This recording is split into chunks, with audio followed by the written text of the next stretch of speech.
Hi, you just watched the beginning of a Minecraft speedrun. They are kind of awesome. Specifically, beating a completely random Minecraft world as fast as possible, or the any percent speedrun. However, this is no Markiplier Let's Play route. Its strategies are getting so advanced, so technical, that it can also be called the hyper-modern speedrun. And here's how it works. After spawning in, locate a buried treasure. Use the TNT to get blocks and wood, craft iron tools, find a lava ravine, open a portal underwater to get to the nether, find a bastion, trade with piglins for ender pearls, find a nether fortress, kill blazes for blaze rods, create a new portal, and literally triangulate the location of the stronghold. Go back into the nether, go to the stronghold's coordinates in the nether, spawn directly into it, find the end portal room, light it, and kill the ender dragon. I'm out of breath. The timer ends when the credits roll.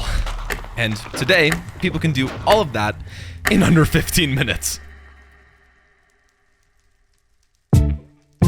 And even this is a bit of an understatement. Many people have been able to do it in under 10 minutes, with the current world record being 7 minutes. Jesus Christ. But for the sake of this video, I want to focus on the sub 15-minute barrier, as it represents the main reason why I find Minecraft speedruns so cool. If you watch any video of someone beating the game in under 15 minutes, you'll notice something pretty interesting. Even though they've never seen the world that they're playing, it kind of looks like they have. I don't really know how else to explain it, but it's kind of what I've noticed as a viewer. They're moving through the terrain. The major checkpoints of the speedrun almost flawlessly, which of course is to be expected when the game is the same every time you play it. But let me reiterate, again, every world a player speedruns is completely randomly generated. The chest loot, the movement of every mob, the item drop chance from every mob, every structure's location, and the individual layout itself. The very blocks the world is made up of are different every time. So yeah, this is a really hard thing to pull off. According to speedrun.com, the home of every official speedrun time for Minecraft, only 1,000 or so people have ever beaten the game in under 15 minutes. Out of the hundreds of millions of players that Minecraft has. And I, Tazoh, was going to be one of them.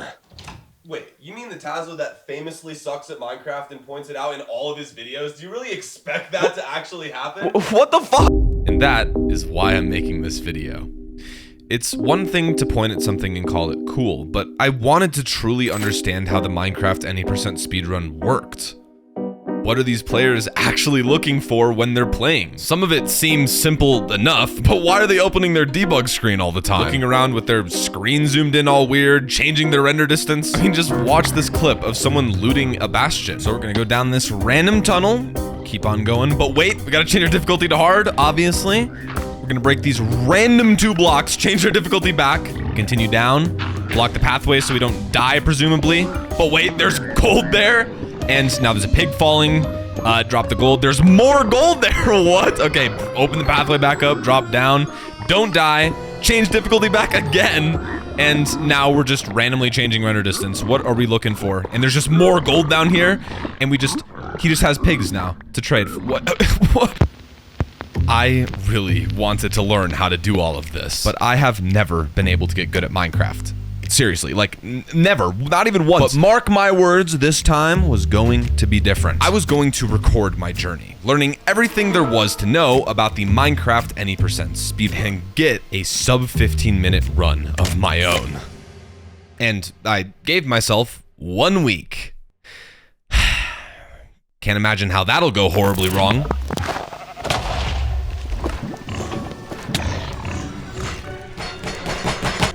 What? Why was there one there? Oh my god. Look, I'm on a mountain of fire breath. Blaze's meleeing is genuinely the most. This is not normal. I'm bad. I'm actually so bad.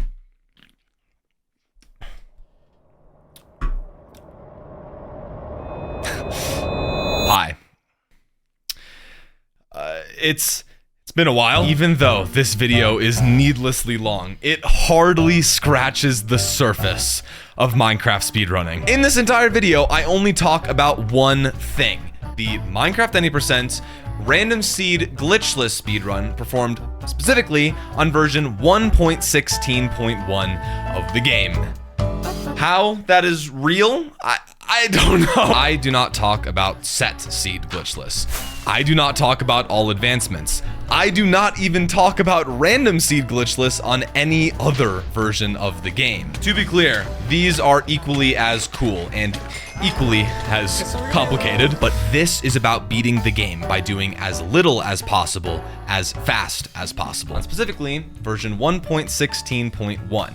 And I'll get into why that specific version in about 35 minutes. This video was originally supposed to be a fun little challenge video where I learned how to speedrun Minecraft, but I ended up finding it so interesting. I ended up loving it so much that it is now a overproduced 2-hour-long tutorial. Or in other words, a video essay. In this video, you will learn about every single part of the Minecraft any percent speedrun, as well as my personal experience learning all of it for myself. I really hope you enjoy it as much as I have enjoyed making it over these past few months. Yes! Yes, dude, finally! Oh my god! Oh my god! Oh my god! Yes! Yes! Minecraft is a game that's pretty popular. I play it for my full-time job. And I suck at it. Okay, I said it, okay? In this video, you are going to watch me go from maybe the worst Minecraft player this game has ever seen into maybe something respectful. All I'm gonna say, I did not expect where I got to be honest, okay? And I kind of am retention baiting, but it's actually insane. I didn't expect the results that I got in the time frame that I gave myself. All right, let's do this. For simplicity's sake, I'm going to break the speedrun down into 3 main parts. The overworld, the nether, and the end. The 3 dimensions you traverse to beat the game. For not simplicity's sake, I'm gonna start with the end. But trust me, it is the easiest part to understand. I'll deal with you later. All you do in the end is spawn in, walk to the middle of the island, and kill the ender dragon. Preferably without looking any enderman in the eye. The only thing you have to actually learn is how to kill the ender dragon quickly. And some of you keen viewers may have already noticed that speedrunners don't kill the dragon the way you did in your first playthrough 10 years ago. They use literal mattresses. Now, if you've as much as heard of the game Minecraft, you probably already know that beds explode in the end. Doesn't really make much sense, but it's a cheap way to deal a lot of damage. The ender dragon has 200 health. It's a lot. It's almost the highest out of any mob in the entire game. But if you time it correctly, each bed can do a maximum of around 60 damage points. That's only 4 beds to beat the final boss of the entire game. 5 if you're bad, but it's fun. And unlike something like TNT, the materials for beds are very easy to acquire throughout a speedrun. Gathering wood in the overworld and string for the wool in the nether while you're trading with piglins. And that's it. That's the entire end dimension. So simple that I actually already learned how to do it back in 2021 when I attempted to learn how to speedrun Minecraft in 1 week. Wait, what the? Yes, it's true. This is not the first time I'm even attempting this. Albeit, it was back when the any percent speedrun was a lot less advanced. Today's strategies were still in their infancy, and a sub 15-minute run would have gotten me top 50 in the entire world. At the time, me and my friend Rasmus thought it would be fun to have a little friendly rivalry to see who could get better at speedrunning after 1 week of practice. I like you're just playing the game and your live split is just not going. Oh no! I've been watching that for so long, just seeing what it does. We both streamed for hours a day, and after all of that, I barely managed to complete a sub-hour run. Yes, let's go! Let's go, I did it! 6 bed. Okay, thank God I got 6 and not 5, because I'm still a little bit lenient about my 5. And even that was done on an insanely lucky seed. I literally remember spawning in and being right next to both the bastion and the fortress. Even the world record today does not have that luxury. But I digress. You could hardly consider my attempt of learning all of this an attempt. The only thing I really learned was how to kill the dragon. I did not touch the insanity of which shall not be named.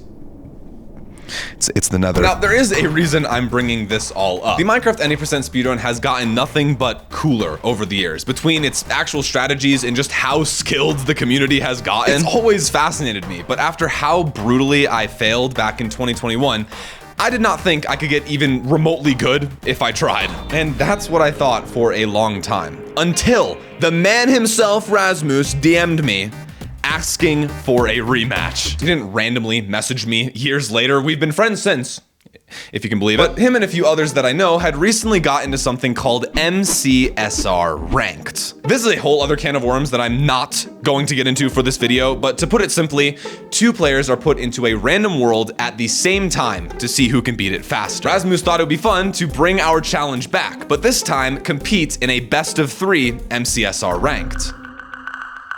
Okay. It is not loading.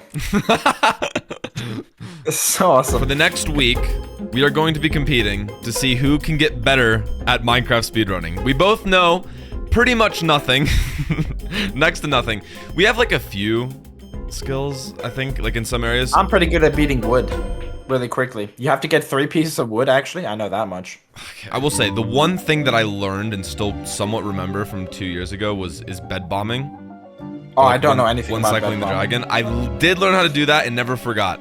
So that is my that is the one thing I don't know how to do. Now, my old attempt was far from perfect, but it still meant I knew more than nothing. I mean, like I said, I knew how to kill the dragon with beds. I've been a casual viewer of Minecraft speedrunning videos since. Call it blind optimism, but I thought that I could already complete a sub-hour run. Confidence that I could replicate at least a few of the tricks I had seen in videos already. So before I started taking this whole learning thing seriously, I wanted to see what my baseline skill actually was, and started up a run completely blind. Whipped with a energy drink. I don't know any of the Rasmus is going on about 3 wood to start with, so we're gonna do that. Already a minute in. I know that you should probably get food if you don't want to starve to death. That's probably a good idea. 4 minutes in, and I'm still killing the iron golem. Dude, this is always the worst part, is finding a lava pool. There's no lava pools anywhere, dude. Lava pool? I see a ruin portal. I see a ruin portal. I see a ruin portal in the complete other direction. It only took 11 and a half minutes. We're in. Okay. Should probably mark the coordinates of my portal. That would be a good idea, wouldn't it? I'm dead. I'm not dead. Ow. Okay, I think it's time to abandon ship. 8. Okay. How am I alive? Okay, we're out of here. We're out of here. Oh! Oh my god, dude. This bastion's gonna be the enemy. Finding one is gonna be the enemy. Then I have to like actually properly loot it. You know what? Have some gold, bud. I have like literally given up on finding a bastion at this point.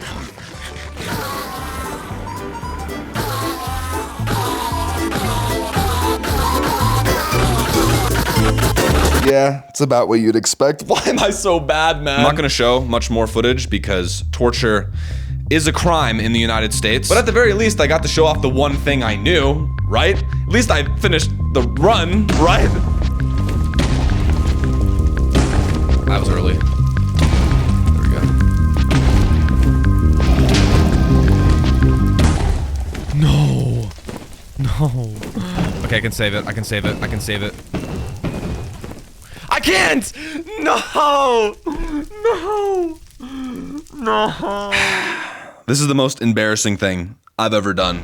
I did so many things wrong that I was able to make a comprehensive list of all the mistakes I needed to fix. But before I did anything else, I wanted to actually learn how to kill the dragon, okay? My dignity needed to be restored, and it was happening right now. And right away, I was able to find out that I never even properly learned how to do it. Now, this trick is called one cycling, where you kill the dragon during its first cycle perching over the fountain. And all I really knew was the setup. I was doing something horribly wrong to be dealing this little damage. So I downloaded a practice map to finally learn it correctly. And let me just say, this map was so well made, it like blew me away. I mean, there's like, you can put yourself in any situation, or you can just practice killing the dragon, customize your inventory. It's very cool. The download of it will be in the description, along with every other map I mention in this video. I suck! All of that to completely brutally fail, bro. This is not looking good. This is not looking good. Yeah, it was pretty clear right away that I had no idea how to time the explosions. Every mob in Minecraft has a hitbox, an invisible cuboid surrounding it. When a player strikes in the hitbox's region, or in this case, blows up a bed, it deals damage to the mob. The closer the hitbox is to the explosion, the more damage dealt. Very straightforward. So why is this trick so deceivingly hard to time? Shouldn't each bed be doing the same amount of damage no matter what direction the dragon is facing? Well, let me introduce you to the Ender Dragon's hitbox. This abomination actually has a pretty good reason to exist. All of Minecraft's hitboxes are locked at 0 rotation. Even as the entity rotates 360 degrees, their hitbox does not. This works almost all the time. Most mobs are just too small for the discrepancy to be noticeable, except for one giant Ender Dragon. So the Ender Dragon is divided up into smaller entities, each with their own hitbox. And this makes dealing with the dragon a whole lot more accurate. But here's the catch. Let's say you hit this part of the dragon with a netherite sword. Your sword has 8 attack damage, but the dragon does not receive 8 damage points. No, no, no. It receives 3. See, Mojang made the dragon the most resilient mob in the game, and its hitboxes only receive a fraction of the damage that they're supposed to. Now, technically, it's 1/4 of the damage plus 1, but for the sake of simplicity, let's call it a quarter. All of these hitboxes only receive a quarter of the damage they're supposed to, except for one. This tiny hitbox at the front of the dragon is its head, and it takes the correct amount of damage. So, if you blow up a bed when the dragon is here, it hits this hitbox and deals 15 damage. But if you blow up a bed when the dragon is here, it hits its head and deals 60 damage. So, this is what I practiced over and over and over, just trying to learn the timing. Okay, you just gotta get like the top. He didn't die from that. What? 8 again? I have a tendency to go early. That's what I'm learning right now. I keep clicking early. I'm clicking early. That's what's happening. That is what happened. Guys.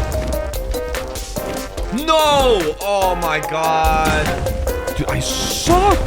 I suck. Why? Why am I not getting higher than 30 there? Like, it feels like I'm timing it the same way. Okay. It's so hard even with 5. That's just crazy. 6? How is that 6? What?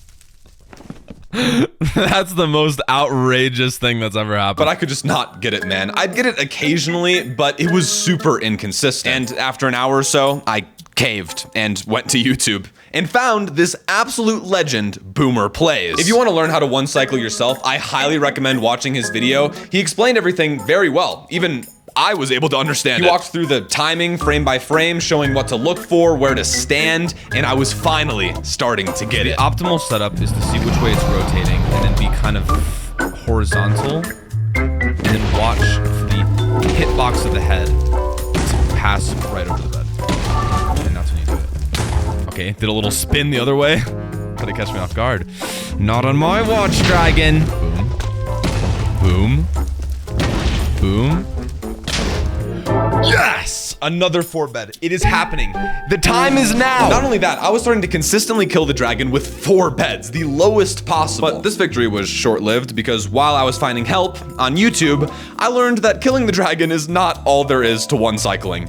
At all. Like me at the time, you are probably blissfully unaware of just how complicated the Ender Dragon truly is. Yeah, I'm very sorry for lying to you. At the time, when I was writing the script, I thought that the end would be like super easy to explain, but the spider web of information just keeps unraveling. I'm so sorry. As a viewer, it looks like speedrunners just randomly wait and hope for the dragon to perch, which is not entirely true. To be fair, a lot of what the dragon does is completely random, but it is still very predictable. The dragon has 3 main states that it will randomly switch between. Normal phase, where it just flies around the end island, strafing phase, where the dragon fireballs the player, and perching phase.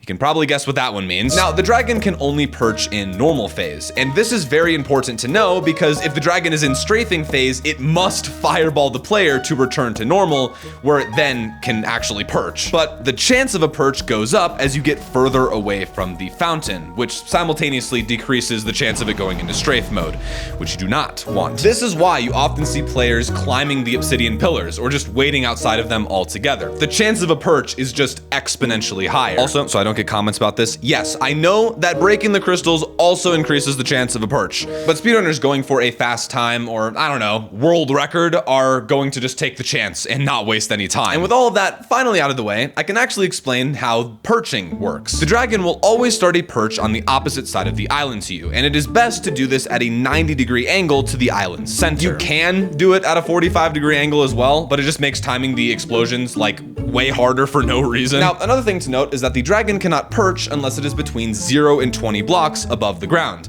And yes, this seems obvious. The dragon shouldn't be able to perch in the ground, but this matters because the points where the dragon begins to perch are along the ring of obsidian pillars. If you set up a perch along the east and west axis, you have to wait for the dragon to climb the pillar opposite to you before it can perch. Along the north and south axis, there's no pillar in the way, and the dragon can perch way lower. There are pros and cons to each option. In one case, you have to wait for the dragon, but it gives you a lot of time to react, get to the fountain, and kill it.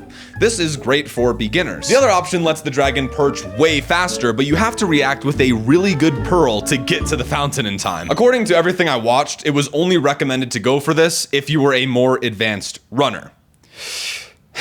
And that is what I chose to do because the easy way is for cow. Okay, this is what I've learned about perching. So basically, you drop in to the end. You have your 5 beds. You let the dragon know that you are on your way. Look him dead in the eyes. We're going to be doing a setup for a north-south perch approach for the most optimal perching speed because it doesn't have to rotate around the tower. It needs to go 0 to 20 blocks above whatever solid block is below it. So north-south setup. There's no pillars perpendicular to the portal platform. I'm gonna need you to perch, dragon. I know your every move. I know exactly what you do. And then sometimes it'll go into strafing mode and fireball you, which is what is actively happening. You can just build a block up. Wait, is it going? Is it going? Wait for the dragon snap. Dragon snap, did you see that? Do a close zoom in. And then you see which way it's rotating, and you basically time it. Boom. Boom. Boom. Almost a 4-bed as well. Guys, that's how it's done. Most of the RNG is just down to how long the dragon decides to fly around and fireball at you. You want to just kind of stand in open fields so that it can fireball you because basically when it's in strafing mode, it will not leave strafing mode until it fireballs you at least one time. Dude, I went to classes, dude. And that, ladies and gentlemen, is the end dimension fully explained. The dimension you spend the least amount of time in. Now, quickly, before I move on, I want to mention zero cycling. One cycling's older and much more terrifying brother. People have found a way to kill the dragon before it perches at all, hence zero cycle. This strategy is much newer, much more complicated, and so much harder. So no, I did not attempt to learn it for this video because I'm not insane. I just felt the need to mention it because a lot of the top players today use it in their speedruns, and it looks very cool.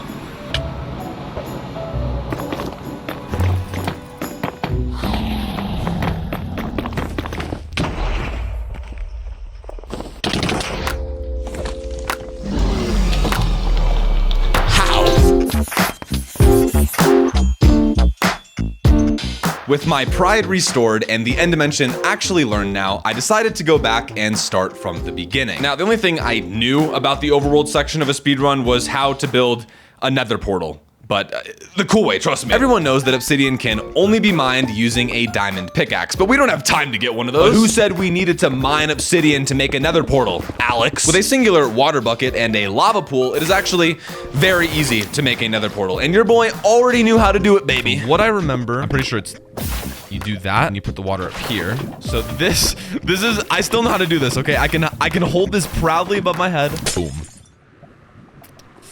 48 seconds on that one. I would call this a success, and things were only looking up from here. The rest of the overworld is much simpler than the rest of the run.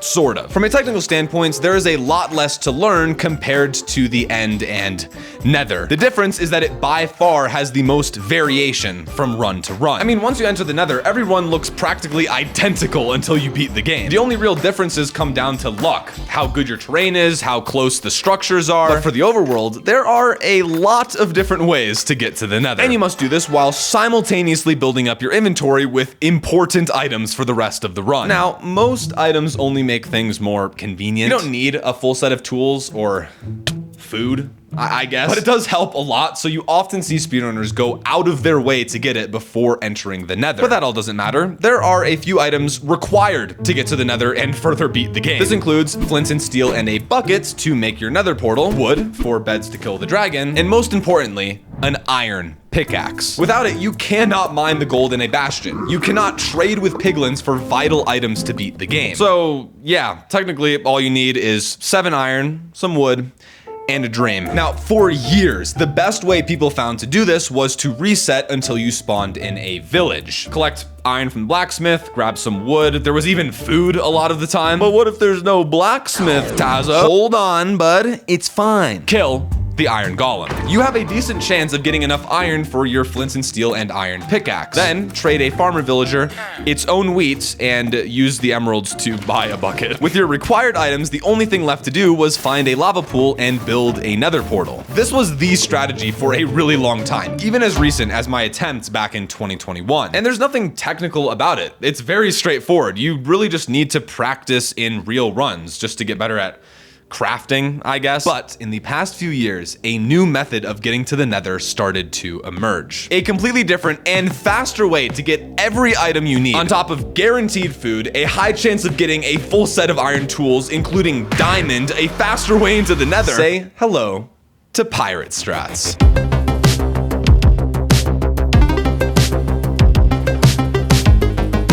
Turns out shipwrecks have exactly what you need for a speedrun. Varying amounts of iron, gold, diamond, and even food. But we've known this for years now. There was just one major problem.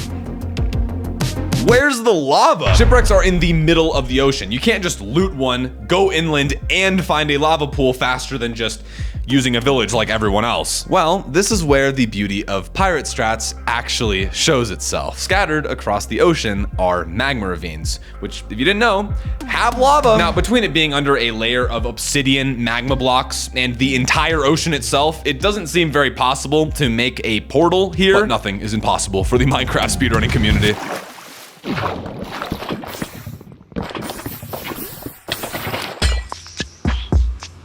When I first watched this, it looked like actual magic. How did we find a way to make a portal underwater faster than we can do it not underwater? Well, I'll tell you. For one, magma ravines can be pretty rare, so it's important to know how to find one. By pressing F3 and B, you can see the hitboxes of every entity in the game, and this includes items. And a lot of the time, magma ravines break the ocean floor when they generate, leading to a lot of kelp floating up to the surface. With hitboxes on, you can immediately spot where a magma ravine is, even hundreds of blocks away. And now that you found one, it's actually time to build your portal. Magma ravines are spotted with magma blocks that can be mined to access the lava. Speedrunners look for 2 patterns in particular, a L shape and a 2x1 shape. Now, beyond this, there are so many ways to make a portal in each of these shapes, so don't worry. I think the clip I showed you earlier is literally the hardest and most advanced way to make a magma ravine portal. For this video, I only wanted to learn the easiest way to make a portal in each shape, as it would still be more than enough in any speedrun. It was also the 2 main options in the practice map that I downloaded, so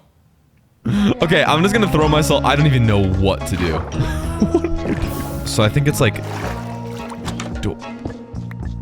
So maybe you take a. Maybe is this what you're supposed to do? Am I doing it? Am I doing it big right now? Yeah, that did not go well. I genuinely don't know how to make a portal in the water like this.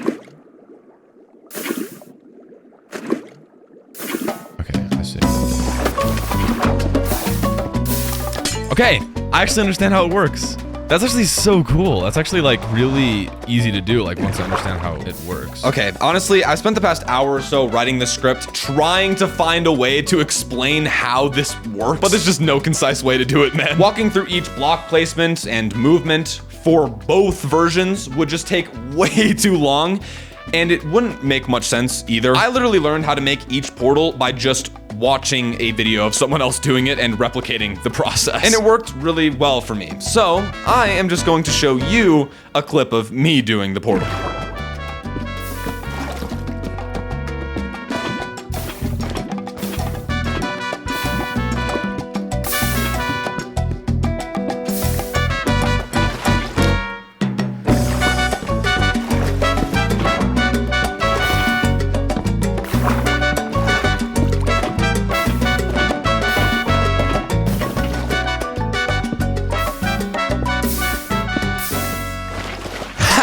just fell for my secret plan to bloat this video's runtime and make more money.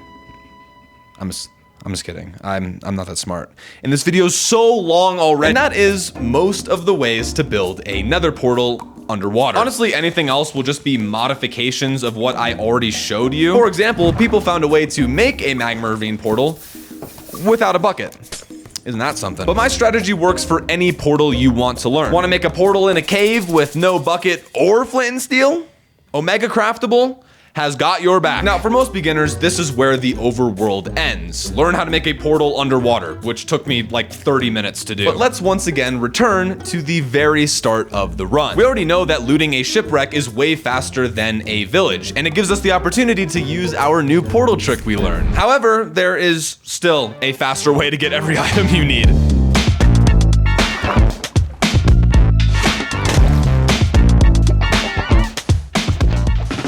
This is the way you see almost every top player start a speedrun. By loading into a random world and finding a buried treasure without a map. This is called mapless, if you can believe it. Buried treasure chests are even more stacked than shipwrecks. You still get all of your iron, gold, and diamonds, but instead of bread and carrots, you get guaranteed cooked fish, and most importantly, TNT. Now, TNT can be used to get your wood very quickly, which is helpful, but it also gets you a lot of blocks. I haven't mentioned blocks up to this point because they're the least useful, especially for beginners, but it can absolutely make a difference when traversing terrain, like a soul sand valley in the nether, or a lava ocean in the nether.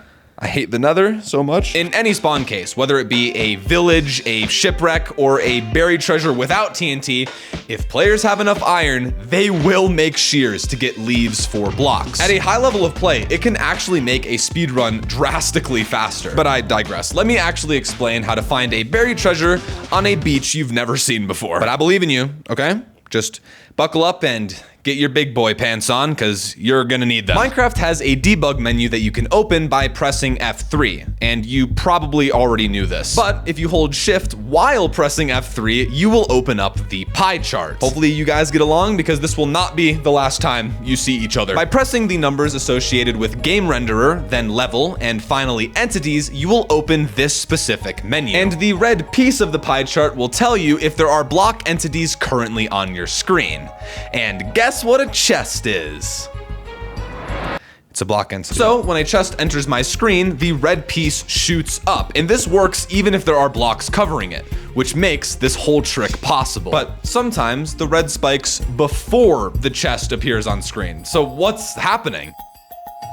Well, Minecraft is divided up into 16 by 16 block chunks, which are further subdivided into cubes. And you can see this for yourself in game just by pressing F3 and G. It is these regions that the pie chart is actually looking for when checking for block entities. So if a chest is at the center of this cubic region, as soon as the edge of it enters my screen, the red piece of the pie chart shoots up, even though the chest is not on screen yet. And this works in all three cardinal directions, whether it's the top and bottom of the cube entering your screen, the left side, or the right side. Now, this should mean that we can't even figure out where a chest is under the grounds, just the general area it's in. But Mojang thought it would be a good idea to put the buried treasure in the same exact spot of the chunk every time. So by utilizing a low render distance, it is actually possible to pinpoint exactly where a buried treasure is without a map. And quick side note, there's a good chance you've seen a speedrunner or two perform this trick with their screens looking like this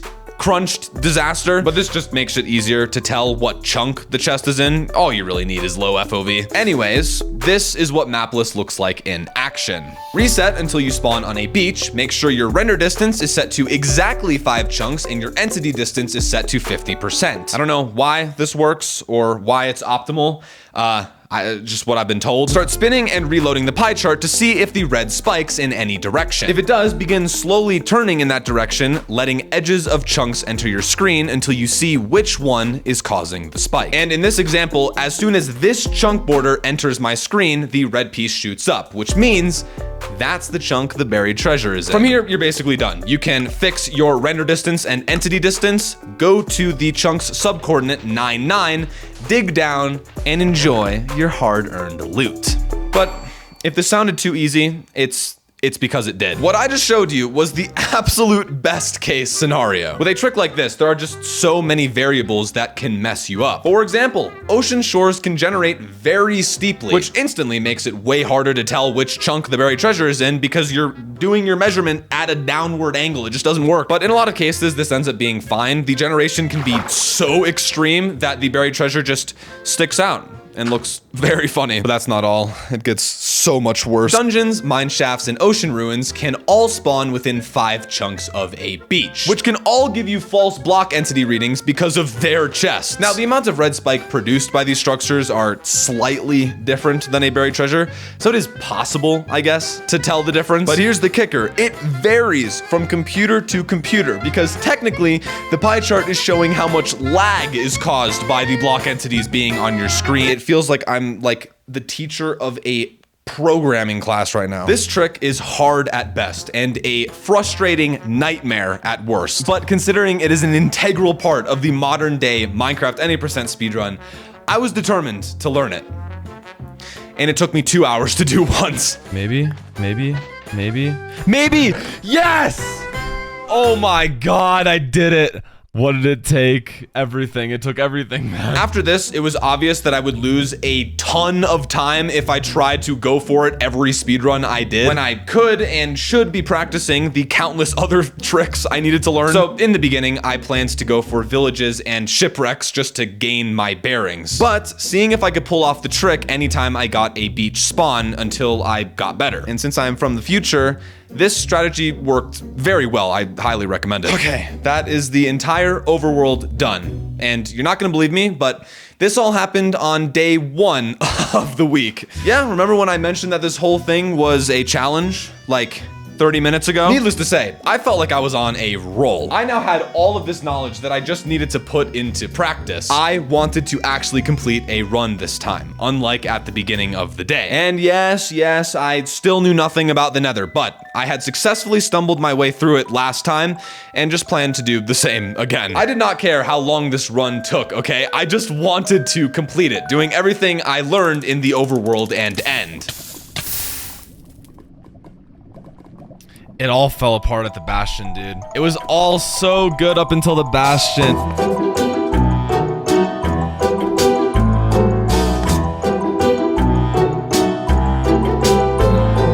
There is a very good reason I saved the Nether for last. You spend the most amount of time in this dimension, bridging the gap between the overworld and end. It has by far the most luck involved, the largest amount of tricks to learn, the most technical tricks to learn, the most difficult tricks to learn. Almost every speedrun attempt goes to die here. With the overworld and end, I at least had a vague idea on how they were supposed to look, at least knew a few simple tricks already. But I never touched the Nether during my first attempt back in 2021. I just didn't think I'd be able to do it. But that changes today, ladies and gentlemen.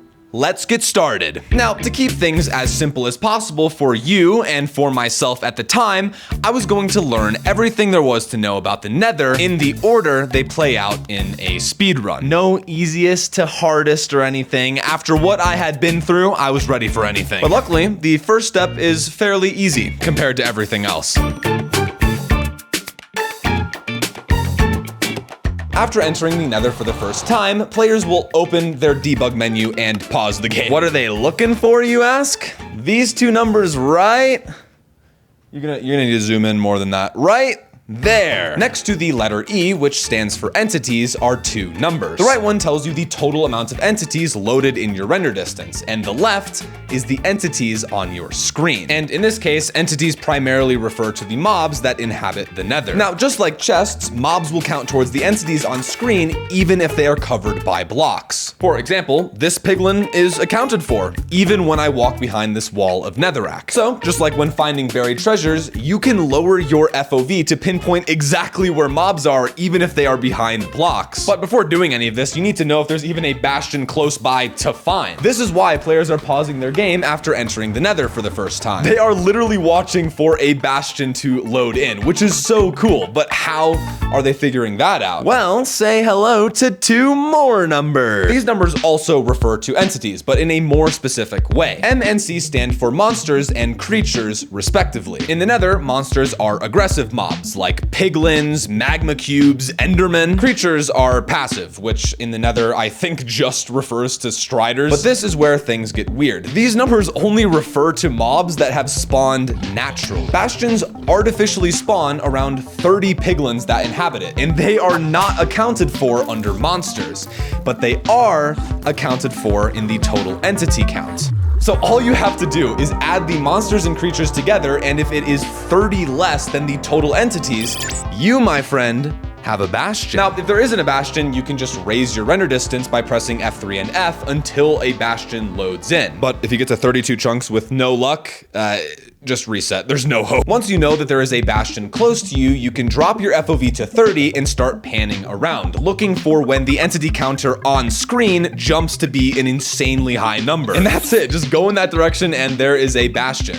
And I would show the footage of me learning this, but the file corrupted. So, enjoy this reenactment instead. Hey guys, we are into the nether that I've never seen before in my life. Definitely, totally. M plus C gets us 85, but the total entities is 120. That's a 35 discrepancy, bud. Lower FOV to 30. We pan around. The entities on screen is like 40 in this direction. But, oh, 44. Oh, I got 44 in this tiny. And now, if you guys did not know, you can actually switch to Quake Pro to see further through the fog because Minecraft's rendering engine's a little bit goofy. Bastion. Actually, this is a really good point actually to bring up. Look at this. Can't even see the Bastion, but Quake Pro in the corner of the screen, it's there. You can see the that's actually like, I guess it's good that I thought about that now because that was not a point that I wrote down in the script. But yeah, it's as simple as that, ladies and gentlemen. We got ourselves a bridge Bastion. Look at that. That's how you can tell. We'll get to that in a second. So, my dear viewer, you've probably realized that since we found the Bastion, that means we now have to... Welcome to the hardest part of the nether and the most important part of the Minecraft any% speedrun as a whole. Bastions are the entire reason Minecraft speedruns are done on version 1.16.1 of the game. It is before piglin brutes were introduced. A piglin you cannot trade with and can kill you and your entire family line in a matter of seconds. And it is also the last version before your chances of getting ender pearls were decimated by over 50%. 1.16.1 is the perfect version for speedrunning because of bastions. Now, bastions are where you finally get to use your iron pickaxe. So you can mine all of the gold blocks and trade them for required items to beat the game. Those items being 60 string to make our 5 beds to kill the dragon, 20 obsidian to build the portals to get to the stronghold, I'll explain how that works later, and 12 ender pearls, one of the 2 items required to open the end portal. This is the turning point of most runs. Not lucky enough to trade for all the items you need? Reset. Die to a horde of 27 piglins? Reset. Die in lava because you can't jump? There are a lot of things that can go wrong in a bastion, and that is paired with having to perform the most intricate set of steps I've ever had to learn up to this point. There are 4 bastions that you can get, each looking entirely different from one another and having completely unique layouts. This includes where the gold is, where the chests are, where the piglins are. These are all things you need to know for every bastion to efficiently loot it and get everything you need. But I mean, isn't this just 4 routes that you have to learn and replicate? No. For one, every bastion has multiple routes depending on how you enter it. And second, let's not forget our old pal RNG. If the initial route goes wrong or you don't get everything you need to know backup strategies to save the run. On top of this, bastions are just a major skill check. Even if you know the routes, there's still so many ways to trip up and die. A lot of the time, you'll be running around with no armor at all, and piglins can kill you in like 2 hits. And even with all of this in mind, this would still be too easy. Because I lied. There isn't 4 different bastion types. There's actually 116. Each bastion type can generate in a multitude of ways. For example, a housing bastion can look like 3 distinct structures depending on how this middle rampart generates. This can alter your routes and your chances of getting everything you need. Do I need to say anything else to prove just how insane this is? Okay, full transparency, that was a bit excessive. There are 116 bastion types, that's not a lie, but that's mostly because of our old pal, the Stables Bastion, which single-handedly increases the number by 108 because it has 5 different parts that can generate differently. Yeah, and in a lot of cases, it just changes how many chests there are or how many piglins there are, which at most is just gonna slow the route down. I only portray bastions in this light, in this insanity, because it is how I looked at them for years as a beginner who had no clue what was going on. But after coming this far, I wasn't giving up now. Just like everything else I've learned so far, there was an insanely well-made and detailed practice map to help me learn bastions. Or just any situation I could even think of finding myself in.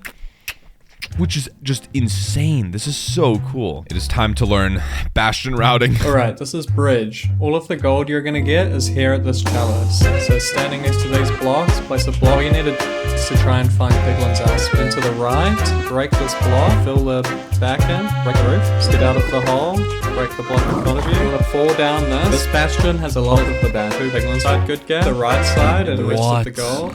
Break this. There's so much happening. Oh my god. Okay, I don't remember how much gold he said to get. That is the one thing that did he say how much gold I'm supposed to? I placed that there, throw in some gold, place that, and then re-break this block. It's actually working. Guys, ow! Stop. Why did I die, dude? Actually, I know why I died. It's because that one piglin griefed me from below. How did you? What? What? Again? Why? Why did, like, they just, like, don't go in the hole? Dude, go in. I placed, what am I doing wrong? I'm like, why? Off. Oh my god, dude. The crossbow piglins are snipers. They're so annoying. Constantly dying to piglins? Well, you're in luck. See, we at Tazoh Inc. have come up with a surefire way to keep you alive during your next bastion endeavor. See, Mojang has coded a secret item into the game called golden boots, and what they don't want you to know is that wearing them actually makes piglins not want to kill you and your entire family. So make sure to pick them up from one of the chests or craft them out of some of that nice gold you get on your next bastion route. And don't tell anyone about this, okay? No one knows about this. We paid a lot of money to figure this out. This is the point where me, a guy who's trying to make an overproduced tutorial about Minecraft 90% speedruns, runs into some issues. Specifically, how I was going to explain all of bastion routings without making this video longer than it already is. For context, everything up to this point took me about 4 hours to learn. It took me 5 hours to get to a point where I could stumble through a bastion maybe 50% of the time. Explaining every bastion route is a level of detail I don't really want out of this video, and it would take so long. So instead, I think it's a valuable time to bring up someone very important, K4. He is one of the main people I watched to learn how to do everything for this video. He is the reason I know how to locate the bastion the way I just told you about. The reason I know so much about how the Ender Dragon works and other things I haven't even talked about yet. I mean, one of his videos helped me set up my game to speedrun entirely. I highly recommend checking out K4 for yourself. If the more technical side of this video has interested you, or if you want to learn to do the Minecraft 90% speedrun yourself, he has a fantastic video series explaining how to route each of the 4 bastions, and it is what I used to learn them myself. Oh my gosh, first bastion in a real run. Housing, I think. Yes, it's housing. Hi guys. Okay, we like this for obsidian. It feels so weird to just know what to do now. It did take 6 hours of grinding, but it's worth it, it's worth it. Guys, come on in to the nice mosh pit over here. Okay, let's loot triple chest real quick, if you know what I mean. Yes, more obsidian. That is like the actual most huge thing that I could have got. Oh, there's also string. We're good on obsidian. And we're almost good on string. We're good on string. Oh my god, what is happening? It's going so well, what? I had pulled off my first ever bastion route in a real run, and would finally go on to get a completion on the board. God, I didn't mean it. I didn't mean it, dude. I didn't mean it. I didn't mean it. I didn't mean it. I didn't mean it. I didn't mean it. Oh my god, this is going so horribly wrong. There was still a lot of practice to be done. In general, every bastion route follows the same principle. Every bastion will have gold in a different place, and every bastion will have a unique place to trade this gold depending on how it generates. Obviously, there is a lot of nuance to this, but it gets very complicated. All you need to know is that players enter a bastion, mine the gold, and funnel as many piglins into a hole to trade with. From here, players will loot the chests for extra obsidian and string, while simultaneously letting the piglins trade them their ender pearls. And that's it. This much is the same across every bastion possible. You just have to know how to do it for every bastion, which is fun. But honestly, most of the difficulty with bastions comes down to consistency. Anyone can learn the routes, but being able to do them every single time is an entirely different ballgame. Most of the 5 hours that I spent learning was just me trying to get consistent. I knew the route, but it didn't matter if I was dying all the time. Check for right side. There is! Oh my god, I feel so smart. We're hoping for more. Yes, obsidian and crying obsidian. Okay, that's the first time that I've gotten pearls, fire resistance, and 20 obsidian. Huge, dude. Holy crap! I mean, this time we got the obsidian because there were 17 in the triple chest. Yeah, I can pretty much just end there. Minute and a half, 30 pearls, 27 obsidian. Loot.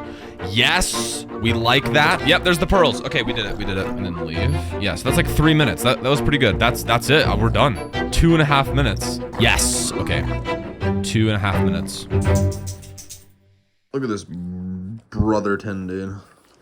Don't lick my foot. Hope you know that you're distracting me from learning bastion. Before I move on from bastions, I think it would be fun to tie up loose ends. Remember that clip at the beginning of the video where we all looked upon someone routing a bastion?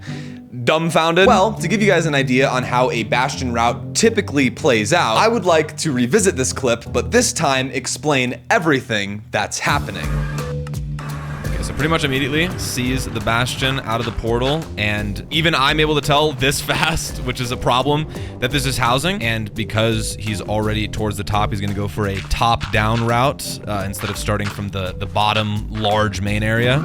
He's gonna loot the chests. He's dropping gold just so that the piglins don't kill him. They are easily distracted. And this is where it's important. He breaks these chests because all of the piglins around him in the entire bastion will aggro, just like if you break a gold block. He's gonna go down this path. He changes his difficulty to hard, and this is important. On hard difficulty, the distance piglins are willing to fall in order to get to you increases from, I think, 5 to 13 blocks, which actually makes more of a difference than you would think. But yeah, piglins are crazy on hard mode. Anyways, he breaks these 2 blocks because it opens up the top area where the chests are and just lets the piglins get down to him that way. I was correct. Those 2 blocks are just to stop piglins from killing you. There's some gold here. Also breaks that block so that piglins from the left rampart can get to you, just to get more piglins into your trading hole. It's very important that you drop some of the gold down into the main area so that the piglins don't murder you before you can get into safety here. And he just keeps changing his difficulty to hard just to get as many piglins as possible. And from here, basic route. You make your piglin hole, and now you're just mining the 9 main gold blocks in housing that every route ends up getting. And yeah, I mean, that's pretty much it. I mean, housing is kind of the nicest. It's the easiest, most consistent bastion, in my opinion. And now he's just got the most piglins in the entire world right now to trade with. I don't know how I did that first try. I thought I was gonna have to do that in like 4 takes. And that, my friends, are bastions. Sort of fully explained. We're only on step 2 of 6, are you kidding? Okay, to get things moving, I'm gonna speedrun through the next 2 steps. See what I did there? The next 2 parts of the Nether relate to the fortress, and they are by far the simplest, which might make you happy, but definitely made me happy. This script took so long to write. Finding a Nether fortress works nothing like how you find a bastion. It's actually a lot simpler. And we get to say hello to our old friend, the pie chart. This time we'll be going to a different menu, so just make sure to spam 0 like 8 times to get back to the start. Now, press the numbers associated to tick, then level, then entities, then block entity. This menu is actually a lot like the one we use to find buried treasure, except instead of showing the block entities on screen, it shows all of the block entities in our render distance. And guess what a blaze spawner is? Also a block entity. Now, it is the blue piece of the pie chart that we will be looking at, as it refers to spawners. So, if my render distance is at 16 chunks and it has blue on the pie chart, there is a fortress within 16 chunks of my location. From here, it's just a matter of using this to figure out which direction the fortress is in. To do this, players will lower their render distance until the spawner unloads, which you can do by holding Shift and pressing F3 and F. And from here, it's just a matter of increasing your render distance by 1 until the spawner loads back in. Now you know exactly exactly how many chunks away the spawner and therefore fortress actually is. But we still have no idea what direction it's in. So remove 4 chunks from your render distance to unload the spawner again and bring it back up by 3. You are 1 chunk away from loading the spawner in. Now you can turn on chunk borders with F3 and G and move 1 chunk in each direction until the spawner loads in. Go to game renderer. No, not game renderer. I'm stupid. Tick, level, entities, block entities. See when a spawner appears. Oh! I think it was at 9. Basically, it was walking between chunks. Minecraft spawner just appeared. If you go in that direction, 128 blocks, there should be a fortress. Yep, here it is. I feel like a genie, dude. It's like, it's just using, I mean, it really is just understanding how the settings in like F3 menu work, but like once you can do it and consistently use the information to find the structures, it feels so powerful. And even with all of that in mind, I would still consider finding the fortress to be very easy in the grand scheme of things. I mean, all of the steps were very easy to replicate. You're just messing with your render distance at the end of the day. I would almost consider it the easiest trick in the entire Nether, if it weren't for the fact that speedrunners do it while simultaneously routing the bastion. That is what the player in the clip that I keep showing you is actually doing. But even after all of this, there were still times that I could not find the fortress while I was learning. I mean, I would find that the fortress was, say, 19 chunks to the east. So I would go 19 chunks to the east, but I didn't see it anywhere, even with Quake Pro. It was nowhere to be found. Anytime this happened, I would just remeasure and find that the fortress was now to the north somehow. And while this did work, it slowed me down so much. And this is where it's important to know a very weird quirk about the Nether.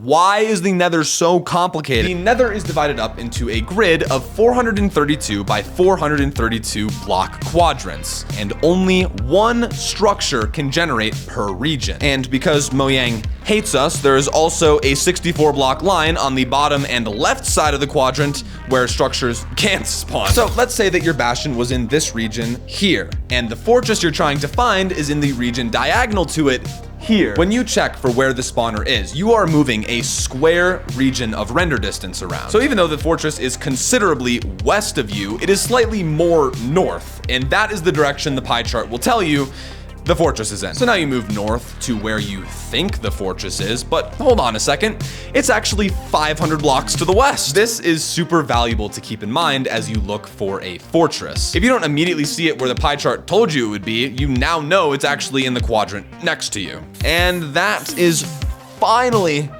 everything you need to know about finding a fortress. Once again, that was way more complicated than I thought it would be. When I started writing the script, I genuinely thought it was like, oh yeah, it's the easiest part. You just look for the fortress. Oh my gosh, the any % speedrun. You never fail to disappoint and confuse and anger. Okay, welcome to the confirmed easiest part of the Nether and the entire Minecraft 90% speedrun. If you've ever played Minecraft before, consider yourself a professional. But I still think it's worth mentioning just a few cool things that players look for when looting a fortress. Now, obviously, looting in this case just means getting the blaze rods, the second required item to open the end portal. To do this, you need to find a blaze spawner, but only 2 of them will generate in the entire fortress. Don't worry, they're not too hard to find. See, fortresses are made up of 2 different types of areas, these exterior open bridges and these enclosed corridors. Blaze spawners can only generate in the exterior part of the fortress. If you're walking around and there is a nether brick ceiling above you, you should look elsewhere, because they literally cannot be here. These 2 parts connect at this single room with the lava in every fortress possible. And this is because of the very cool way that fortresses generate. Every fortress generates procedurally outwards from this one room, almost like a tree. And we can actually use this information to find our way around the structure. Because every room and corridor generates facing away from this one room, you can actually follow them back to the starting room if you know what to look for. In my portal. This literally works on every fortress. So I'm just on a completely random world and the closest fortress I could find. Right here, here's the one room. Look at this. Got the nice lava, this is what you look for. One direction, a ceiling, holy cow. And this way, it's open. And this is the direction you want to find, because if you go out here, blaze spawner number 1, blaze spawner number 2. But let's say you're lost, okay? You're in the corridors, ooh, nice loot. No. bad. All you have to do is look for 3 very simple things. As soon as you find stairs like this, you go up them every single time, okay? Once you reach the top, don't go down any of these paths. They're here to deceive you. Continue straight on forward. If you see a balcony like this where it goes up a block, follow it this way. Don't go down any of these paths, okay? You don't go downstairs. No, no, no. Anytime you see nether wart, very important. You follow the room out. If you approach the room from above, you see nether wart, follow it through. Same rule again. You see a balcony, this way, and boom, right here. The lava room. And now you're in the exterior part, baby. Give yourselves a hand. Now, once you find the spawner, you can just kill blazes and get the blaze rods to beat the game, but there's even a way to speed this up. The blaze spawners in a nether fortress spawn on these tiny 4x5 block platforms. But spawners can spawn mobs in a space up to 9x9 blocks. But there's a catch. Mobs can only spawn if there is a floor, or no blocks in their way, obviously. The box of possible places for a blaze to spawn is huge, but look at how much of it is covered by the nether brick of the fortress. So speedrunners found that even just mining out the floor of the platform would increase the amount of blazes that spawn. But you can take this even further. If you have some extra TNT from a buried treasure, or enough materials to make an extra bed, you can use it to blow up the entire platform, building out a new, much larger one. If you do this quickly, you'll be looking at 4 blazes spawning most of the time, the maximum amount that a spawner can create, giving you a quick and optimal fortress split. And that's it. You now have blaze rods alongside your ender pearls, the 2 required items to open the end portal. You are now ready for the end game. Hello? Step 5 uses literal advanced high school math as a part of the strategy. Okay. Okay. Bye. We are so fucked.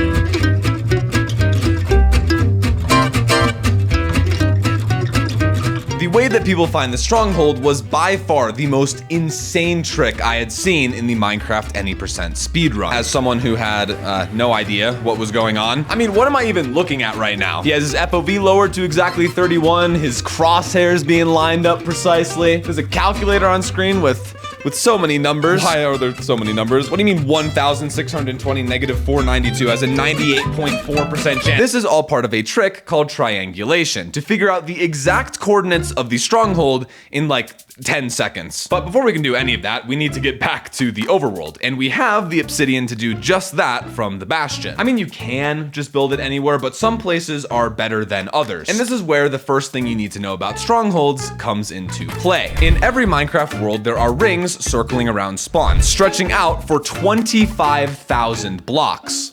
There are 8 in total, and strongholds can only generate inside of them. But for the average speedrun, you really only need to worry about the innermost ring, as it contains the 3 strongholds closest to spawn, one of which you will use to enter the end. In the overworld, these strongholds are 2,000 blocks away on average, but in the nether, this number is brought all the way down to just 250. This is because for every 1 block that you travel in the nether, 8 are traveled in the overworld. If you build a portal in the nether at just 100 blocks away from spawn, you'll be 800 blocks away in the overworld. So graphs were made to show where the stronghold rings are in the nether. And if you look closely at the innermost one, these coordinates are like really close. If you build your portal back to the overworld along this ring, you have a high chance of being under 1,000 blocks away from the stronghold. Just make sure that you build your portal high up on the y-axis, okay? Everyone tells you that X and Z are related between the overworld and nether, but no one says anything about the Y. If you build your portal low, you'll end up in a cave, probably, you fool. Don't do that, or I'll ban you from my YouTube channel. Now that we are in the overworld, though, we can figure out where the stronghold actually is, using a triangle. Okay, I do not like the way that I explain this, so I'm gonna do it in post. MS Paint. Okay, so I am right here. Perfect. And the stronghold is this scary box right there. When I throw an Eye of Ender, it points exactly to the stronghold. And yeah, everyone knows this. But if I now walk like 10 blocks over here, this is not to scale, this is very bad scaling, and throw another eye, it will point in a different direction towards the stronghold. And guys, guess what? This is a triangle, oh my god. And if we measure the angle that both of these eyes were thrown at, and we know the distance between our two measurements, you can figure out exactly where this point is. Isn't that like insanely, I mean, it's just math. Yeah, I'm not gonna get into the technical math for how this works because I don't have any idea how to do it, but it's also not a requirement. It is completely allowed to use a calculator to do the math for you. And that is what the scary box of 50 numbers actually is.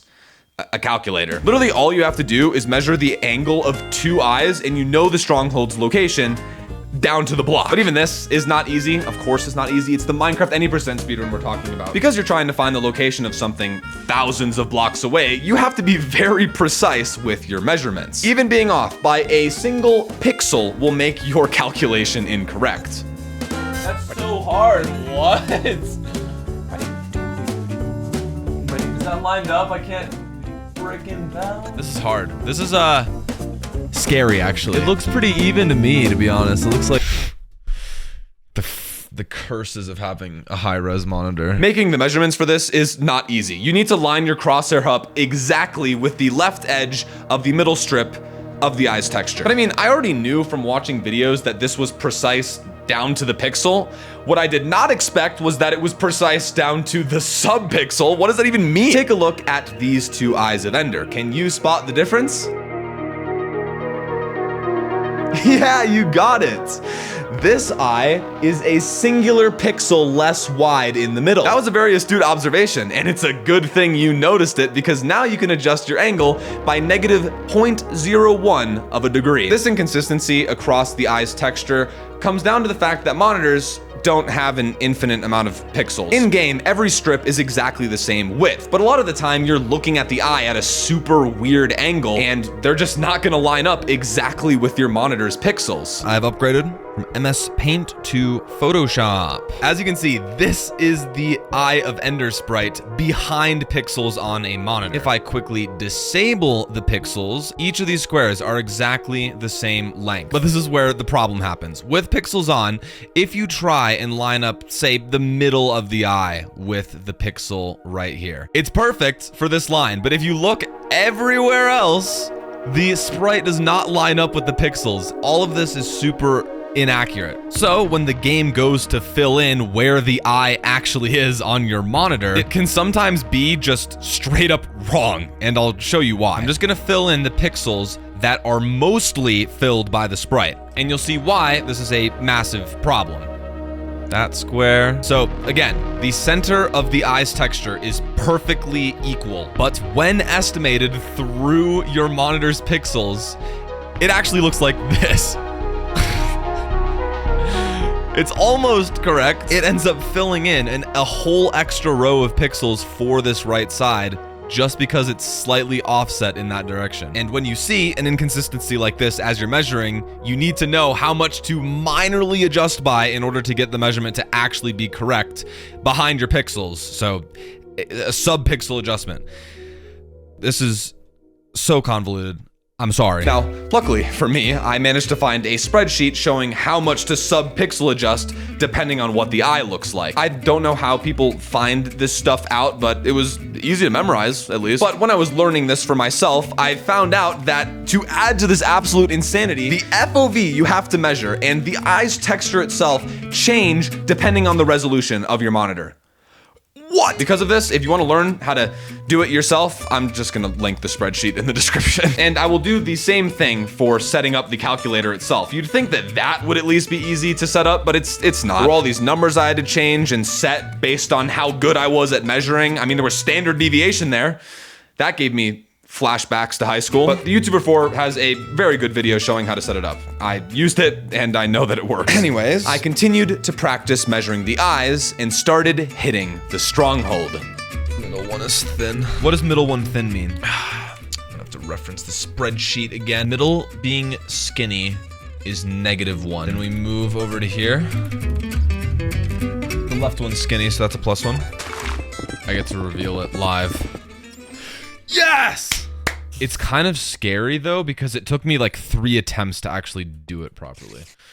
because the hardest part is measuring the eyes. From here, you're basically done. You now know where the stronghold is, you just have to get there. And the calculator has got your back once again. After measuring your eyes, the calculator will tell you exactly where the stronghold is in the Nether. So we can once again take advantage of that 8 times travel distance to get to the stronghold way faster. It's also why we got 20 obsidian. And as long as you build your second portal below Y40, you have a very high chance of spawning underground directly into the stronghold. And that's very convenient for me because we can segue straight into... Welcome, ladies and gentlemen, to the final trick you need to learn for the entire Minecraft any% speedrun. And thank God I've been recording this for 4.5 hours. Now, I know that putting this under the Nether category is just wrong, and yeah, I know. I could not find a better place to put it, but honestly, I think it fits in nicely with the Nether, because things get complicated fast. I mean, if you want, you can just wander the stronghold until you find the portal room, which might work, but it'll probably leave you lost, crying, and with 10 minutes added to your runtime, so... People found a solution to this. On average, the portal room generates exactly 6 rooms away from the stronghold start. It cannot be any closer than that, and each additional room is way less likely than the previous. So you might be wondering how this helps. Why did we spend time proving this? Well, because of our triangulation from last step, our second portal will spawn us directly into the stronghold starter room. And you can verify this by checking for the starter staircase that leads to nowhere. Even if you get unlucky and spawn in a cave or something, you can still find your way back to the starter staircase. All you have to do is follow the doors that are inset to the wall. And this is the other important thing you need to know about strongholds. They generate procedurally. This means that the stronghold begins with the starter staircase, then generates the next rooms outwards from it, then so on and so forth until you have an entire stronghold. And this actually works very similarly to the way fortresses do, branching outwards from a starting point like a tree, leading to many branches and subpaths that you can take. And also like a fortress, we can look for certain patterns to find our way around the structure. As I already mentioned, all the doors generate flush to the wall as you move further away from the starting point, making them inset as you move back. So it's possible to follow the inset doors back to the start every single time. But this can also be used to estimate where the portal room will be. See, after the stronghold generates 5 rooms away from the starter staircase, it begins to attempt to generate the portal room everywhere. This is why 6 rooms is the most common, but sometimes the portal room literally can't generate because all of the space is covered by the rooms that already exist. Huge rooms like libraries can be a problem, but a lot of tiny rooms jammed together will also lead to no space for the portal room to generate. As long as you follow long and narrow rooms of the stronghold, you have a pretty high chance of finding where the portal room generated because there's just so much space. Now, this is the main thing to think about when finding the portal room. But there are a few little things that I feel are worth mentioning, like listening for the silverfish that spawn in the portal room, or looking for the light that emanates from the portal room. For some unforsaken reason, the stronghold room with 5 different directions to go sometimes just has hidden rooms for no reason. There's a room behind this wall for no reason. Mojang, what were you thinking? But I digress. Recently, there was a super cool strategy discovered that would become the most important piece of all. Say hello to the pie chart again, bow to our lord. The pie chart can be used to preemptively figure out which direction the portal room is in. And consider yourself a master of this trick already, because it is almost like how you find a buried treasure. Using the same exact menu of the pie chart in the same red piece of it, we can locate where the silverfish spawner in the portal room is. As we learned from fortresses, these bad boys are also block entities. And even the settings are almost the same. You lower your entity distance to 50%, your render distance to exactly 8 instead of 5, and crank your FOV all the way down, this time to 30. Once again, I have no idea why these settings work, but they are perfectly selected so that when you are standing in the starter room of the stronghold, if the portal room is on screen through the wall, the red piece of the pie chart will shoot up, usually well over 50%. However, there is one major difference between this and finding a buried treasure. It's way less accurate. It won't tell you what chunk the portal room is in. It won't even tell you how far it is from the starter staircase. It just gives you a bit of an idea of what direction is correct. From that point, you just go in that direction while trying to move through the optimal rooms I mentioned earlier for the highest chance of finding the portal room. And as a little bonus, here's another similarity between preemptive and finding a buried treasure. Other block entities can ruin your entire life. Mineshafts come back to haunt you once again with their own spawners that can give you false readings. And it somehow gets even worse than buried treasures because preemptive can be messed up by like the weirdest things. The nether portal you came through being on screen can mess up the reading. Literally outlining the block in front of you can sometimes mess up the pie chart. It's so weird. So in many cases, while I was learning, I had to fall back on the old strategy to find the portal room. Follow a branch 7 or so rooms out, and if you don't see the portal room, come back to the start and try again, bud. But one way or another, I was starting to find the end portal room consistently. And with the ender pearls and blaze rods acquired through the entire nether portion up to this point, you can open the end portal and finally enter the end dimension. Over the past 2 days, I have learned every major landmark of completing a speedrun. Like, I've never pieced it together yet, so this could go horribly wrong. But theoretically, I should be able to complete a run tonight and end day 2 with the first legitimate speedrun. A room portal. You know what? This is kind of funny. What if I just do this? Let's just see what happens. Let's see a shipwreck.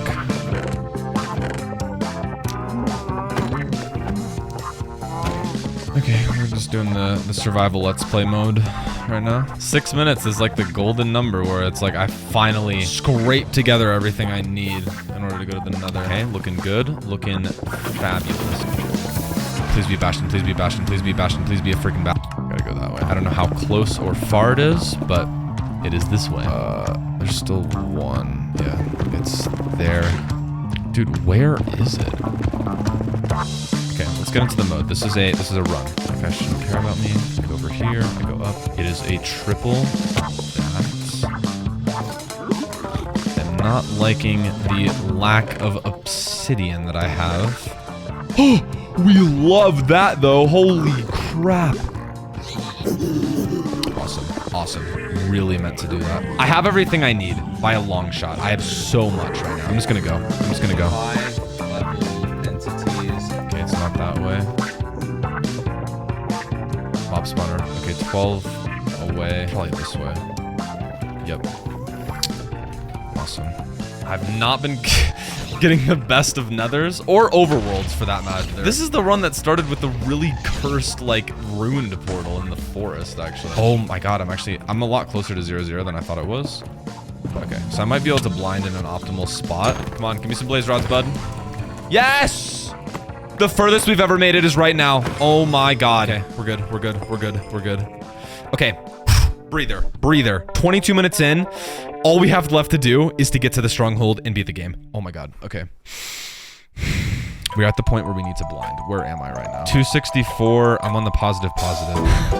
Okay, this is gonna be the first time doing Eye of Ender triangulation. Oh my god, it's in a cave. I completely forgot to have high ground. Okay. Okay, let's not suffocate, pretty please. Okay, 31, sensitivity on. Okay, that's the first one. Here, throw it again. I'm messing up so bad right now. Boom! We know exactly where it is. It does not look like we're gonna get sub 30. Unfortunately. It was a dream and that was in the back of my head, but it just does not seem viable. So the nether cores are 142, 160, which is basically just in the lava most likely. Right here. Oh my god.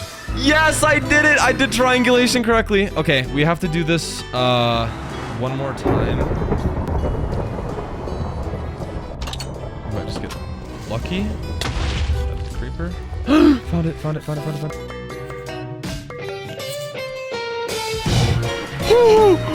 Okay. I have to hit the 1 cycle. That's literally all I have to do. I even have an extra bed just in case.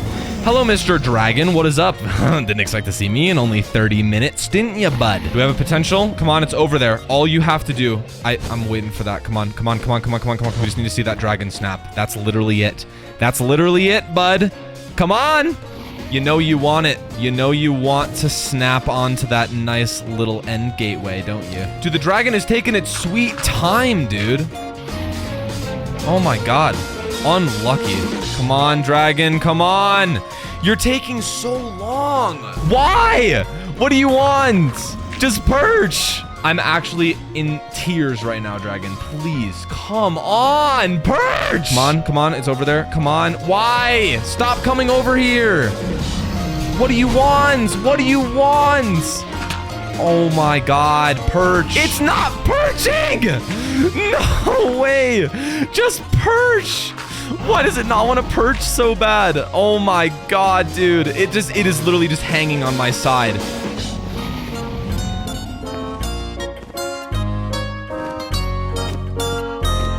I messed it up. I messed it up. I messed it up. I messed it up, dude. What happened to... Oh my God. Yeah, it's over, man. It is so over.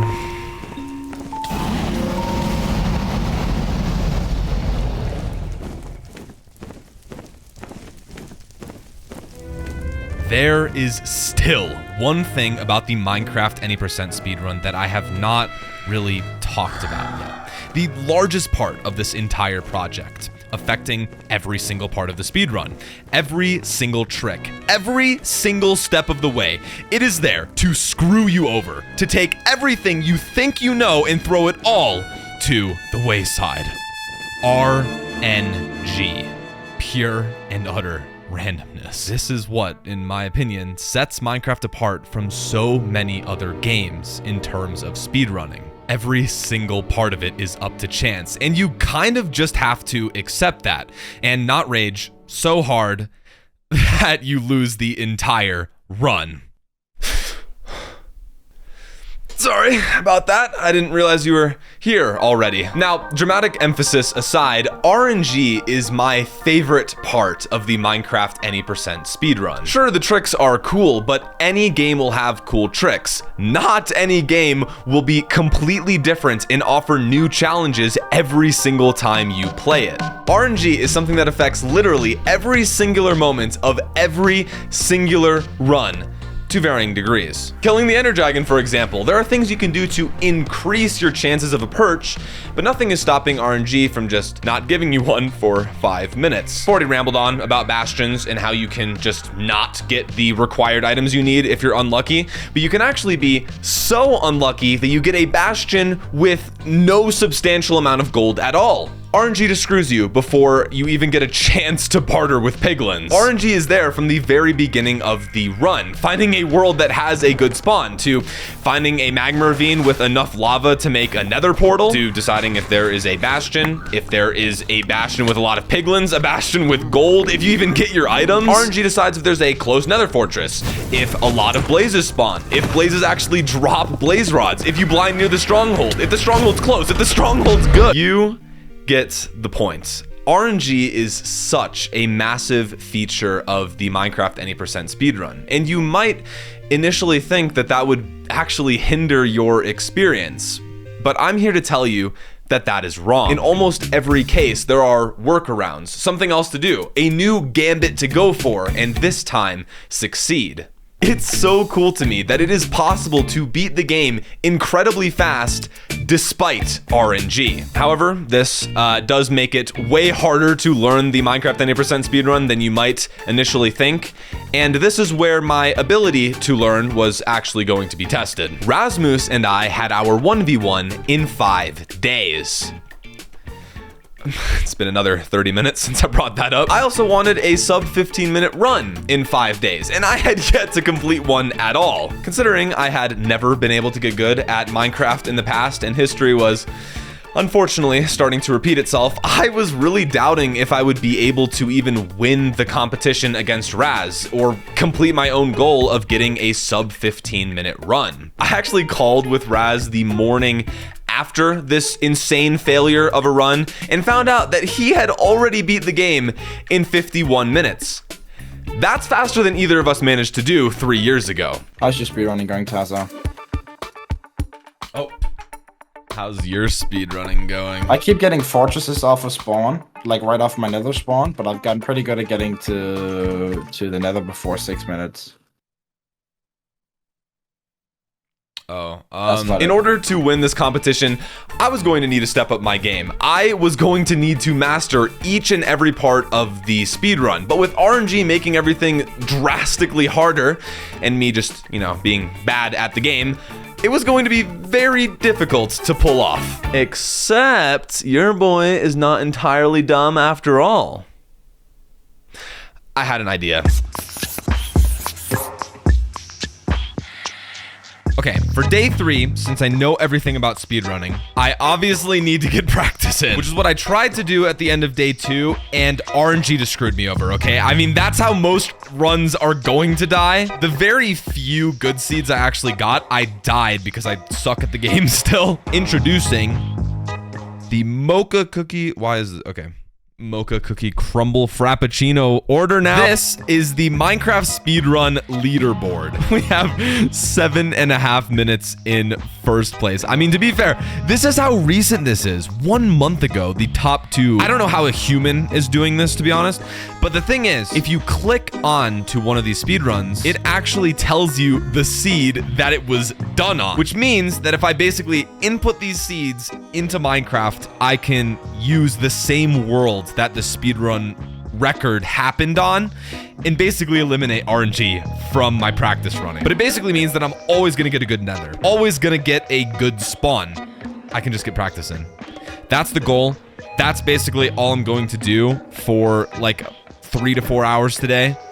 And hopefully this can be like the breaking point for me. It's looking like this is a beach world. Oh yeah. I gotta get into a game render level entities. Yep, okay, there's a treasure in this chunk. I'm still pretty bad at finding treasure, if I'm gonna be honest. This is definitely wrong. Yeah, what am I doing? Am I stupid? Is it in this chunk? I'm so bad at finding treasure. It is. What the heck? This is what I mean. It took me so long to find. It took a minute and a half to find the treasure, but it's fine, guys. I'm gonna complete this run, no matter what. With RNG out of the picture, this run should literally be done in 30 minutes max, or else I actually suck so bad at the game. Like, there's no excuse at that point. That's a reset. That's a reset. What? I'm rerunning that world. Okay, how good is this nether? Oh. I've been bestowed the knowledge of how good this nether is. It's that way. Bastion! I am coming for... Ah! Why? Why? I got screwed over. I got screwed over. I'm so bad, dude. What? How? Okay. Now we do it correctly. Now we... I didn't, why? I'm so bad at the game. This is actually embarrassing. I'm just so over. Okay, you know what? This seed is void. I've seen it too much. Okay, so admittedly, my master plan to eliminate as much RNG as possible was not going very well, except that's only what it looks like on the surface. Because RNG was largely gone, it was finally allowing me to practice everything I had learned. Don't believe me? Just look at what happened on the 3rd world that I played. I was already starting to notice improvements in the overworld section of the speedrun because I wasn't sitting through 10 minutes of resetting before I got a chance to play. And this didn't just include the tricks I had learned. My general gameplay was just starting to feel cleaner. I was into the nether by 3 minutes, and I had found and looted the bastion with no issues in another 3 minutes.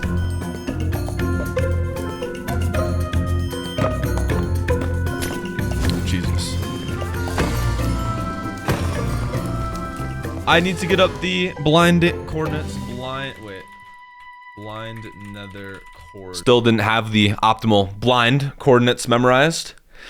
How naive I was. And at this point, I was still very inconsistent at triangulation. It took me like 4 attempts to get the first angle reading, because if you move your mouse like 3 atoms too far, your crosshair is no longer lined up. But this was another thing that was sure to be cleaned up now that I was getting proper practice in without RNG. I mean, this was literally the 2nd ever time I did triangulation in a run. Now, the reason I've been saying that my master plan only eliminates as much RNG as possible is because running worlds that were completed quickly only eliminates the world generation part of the RNG. Mob drops, for example, are still a complete gamble, and it took me 3 minutes to get enough blaze rods. Why? Why? Why is my luck so bad? Oh my god. Okay, heading on in. Boom. Love to see it. Absolutely love to see it. Oh, I hear it. I hear it. I actually did get lucky. In. Hi, Ender Dragon. Oh my god, I don't have a pearl.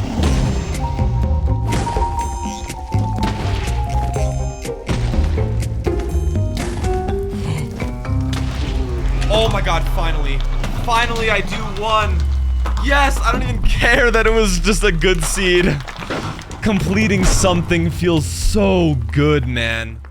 Oh my god. 3 days into learning the Minecraft any percent speedrun from scratch, and I beat the game in 18 minutes. Only 3 minutes slower than my final goal of a sub 15. Just ignore the fact that it was done on Xylonox's world record seed, where he beat the game over twice as fast as me. What the dude? After this happened, I got very cocky, admittedly. I mean, if I just got a good world despite RNG, I could now beat the game in 18 minutes for real, right? So I went back to random seeds, and it went about as well as you would expect. I only made it to the Nether 3 times in 3 hours. And none of these runs even made it past the bastion, and I bet you can guess why. Okay, we might be cooking. Not enough obsidian. Okay, I'm gonna do some more looting. But I don't need all these iron nuggets, dude. Dude. Okay, actually, I think this is a reset. Yeah. I got no pearls. Not even like a small amount. I got 0. That's so sad. That was actually kind of good. The closest bastion was 26 chunks away. That's so dumb, man. Because I had a, I spawned in the chunk of a treasure chest. I have literally, it is 6 minutes on the timer. I got like another really good treasure start.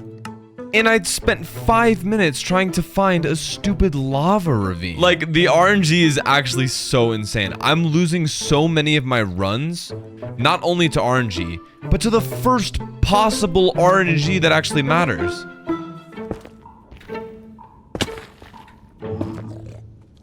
I died. That's awesome. That's actually annoying though. Obviously, going back to random seeds this soon was a huge mistake. I mean, I had seen an insane improvement upon my skills in only an hour or so of playing on guaranteed worlds. Trying to incorporate RNG again would only slow my progress down. So at this point, I had to make a massive decision. How long should I actually practice this way on these god seeds before I went back to true randomness? Rasmus and I will 1v1 on mcsr ranked, like I already mentioned. But what I did not mention is that the worlds picked out by the mcsr ranked mod are guaranteed to be good as well. So my master plan of practicing on the leaderboard seeds was actually not only helping me improve faster, but the competition at the end of the week would look exactly the same. So this just seems perfect. Practice on the good worlds for the rest of the week and decimate Raz in the 1v1. However, I still had my personal goal of completing a sub 15, something that can only be done legitimately on a random world. And to be honest, by this point, this was starting to become more important to me than the entire competition itself. So here is what I was going to do. I was going to absolutely grind for most of the week on the leaderboard seeds, truly mastering everything about the Minecraft any percent speedrun. And theoretically, by day 7, be able to brute force through the RNG. If I was good enough, all I had to do was wait until the perfect world showed up and then beat the game in under 15 minutes. This gave me the rest of day 3 and all of days 4 through 6 to practice exclusively on leaderboard seeds. And after how well this had gone already, I was pretty confident that this would go perfectly. While they're doing that, I'm gonna go loot the triple chest. Upstairs. Why? What? Why would that piglin be mad at me and not be in the whole bartering? That doesn't make any sense. That has never happened to me when practicing. What? I'm practicing. I'm actually practicing. This is ridiculous. Why would that have killed me? That's literally never happened before. Why? Why is there one over there? There's never one over there. What the? like, this is, like, not lining up with my practice at all. No way. I messed it up. Please. Focus, man. I don't understand. Stop. Just stop. No! Why? Why? Why did it move me, man?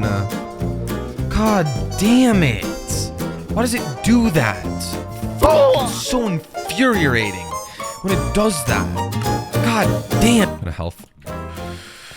Reset really quick. What? I set my spawn! What? Respawn point set! Are you kidding me? I can't even get practice for late game because of that. Oh my god, it's obstructed. What the fuck? Well, nothing can go perfectly smoothly, I guess. I mean, this was probably just gonna be the worst of it because without RNG, I was finally seeing just how bad I truly was.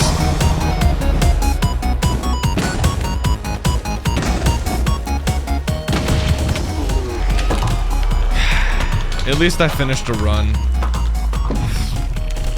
A lot worse than the first one, but again, I did something. I almost failed the one cycle as well, so not the greatest. See, I just needed a day to iron things out, with quite a few runs making it to the triangulation process or further. I was genuinely starting to notice a huge difference in things even outside of these specific tricks that I learned. It is still very important to practice things like looting bastions, finding the strongholds, one cycling the ender dragon, but what is equally, if not more important, is stuff like moving optimally, managing your inventory, moving through the settings quickly. I literally spent 5 minutes in a creative world looting the same chest over and over again, and you probably wouldn't believe me, this made a massive difference. Now, every time I looted a chest, whether it be a buried treasure or a chest in a bastion, I would literally save like 5 to 10 seconds. I had no idea how much time these things actually saved until I began to improve on them. And yeah, looking back at all of this footage today is actually so painful. I was just so slow all of the time. But that doesn't matter. I was finally making progress and improving at the game for the first time in my entire life. I 4-betted, dude. That feels so good, okay? At least we end this scuffed run on a high note. Wow, okay. This was crazy for me. Even though the seeds were obviously guaranteed to be good, I was still completing speedruns left, right, and center. Finally showing some level of skill and consistency. I was going to get that sub 15. Jesus Christ. It's 77 blocks away. I blinded to the right place. You know what else is crazy? I don't have enough wood. I don't have enough wood. 1, 4. Where is the string? Where is the there's no way I dropped it. There's no way that I would drop the string, right? That's my main problem. Inventory management. Holy crap, dude. I actually don't understand how I messed up the end so bad. I don't get it. I don't understand why I had such an insane mix-up in my head.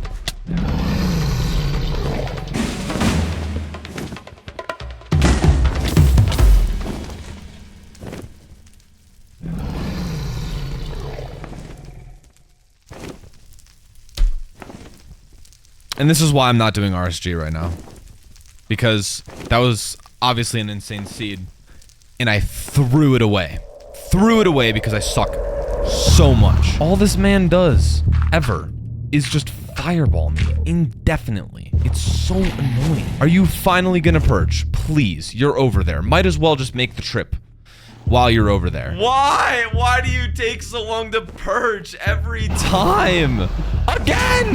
How many times do you need to fireball me? I was hoping that I could maybe beat my record. Look! I'm on a mountain of fire breath! This is not normal! Bro, what is going on? I literally have a triangle of four fireballs underneath me. That's ridiculous. Finally! Oh my god.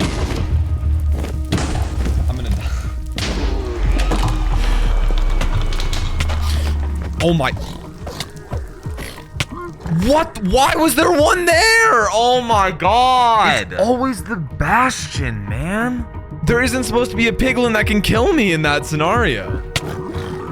I'm in a safe place. I'm gonna lose my mind. I'm actually gonna lose my mind.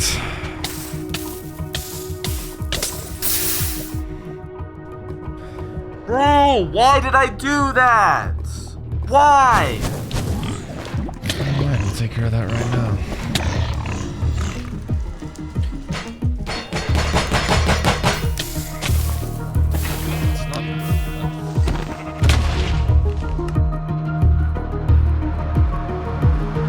Dude, it's always something so stupid. What? I did not complete a single other run on day 4. 6 straight hours and absolutely nothing to show for it. But the runs I had already completed couldn't have been complete flukes. I mean, beating the game in 18 minutes had to mean something, right? Hi guys.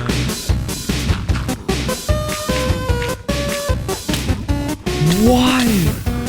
The snipe. Why was there another? Then there's also this BS. Okay, that never happens in practice. Oh my god. Blaze's meleeing is genuinely the most infuriating. Died! I didn't have fire res! Why? I was throwing the goal. Okay. Dude, what? I hate.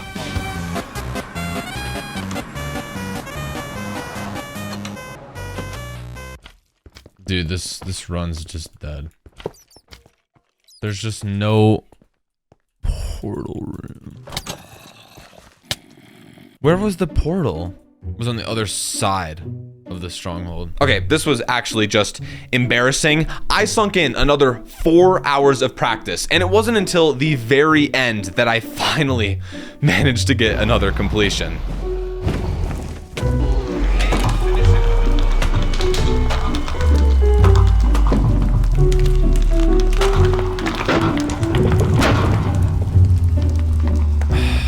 It was scuffed in a lot of ways, but I'll take a sub 20. I mean, the run wasn't even bad. It was a sub 20, my second best, but it's a lot less impressive when you realize that there was 10 total hours of lead up to pull it off. Wow, I have no life. I have a new idea. I am going to run the same world over and over again. Originally, I was just trying to use good worlds and just get better at the skills, but I need to have the same world so I can apply the skills that way. Maybe. I'm just gonna use the world record seed, to be honest.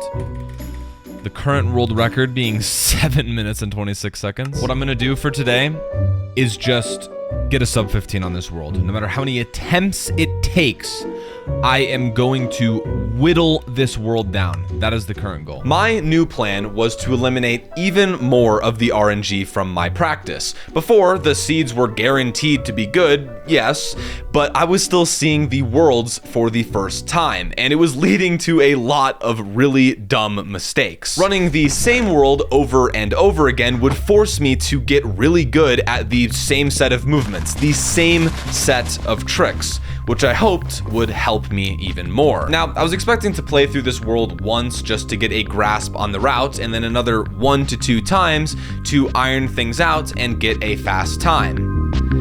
However, I counted the amount of times that I reset and started over. No, I'm dead. 19 times. Sure, my final run was 10 minutes, but 19 times. These countless hours were going to need to pay off soon, but I was still hopeful. I mean, this had to have meant that I had improved even just a little. I still had 1 full day to get my act together and clean things up. I was going to do this. I needed to do this. How did I get an 18 2 days ago? That makes no sense. I don't know how I did it.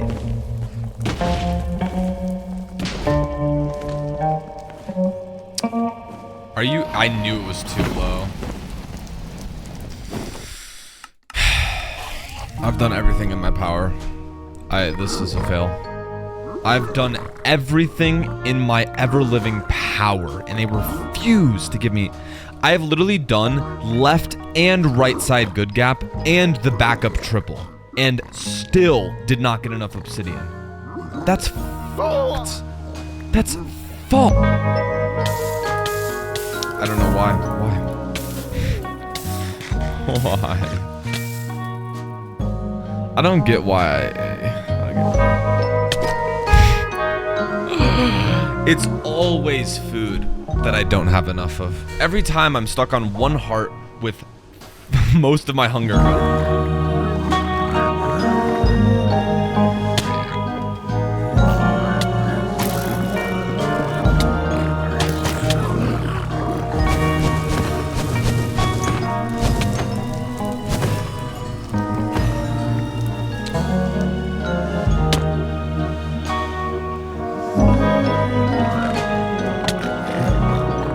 I try to be risky. Oh my god.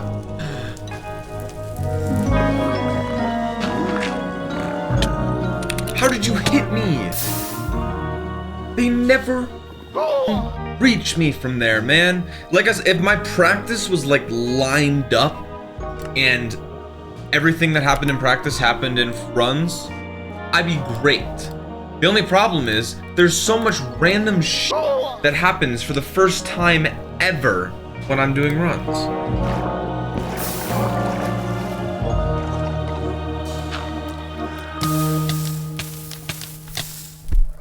Oh, there wasn't obsidian. Whatever. I am so beyond done right now. I don't know what to do. There's so much. I'm so overwhelmed every time I go into a world.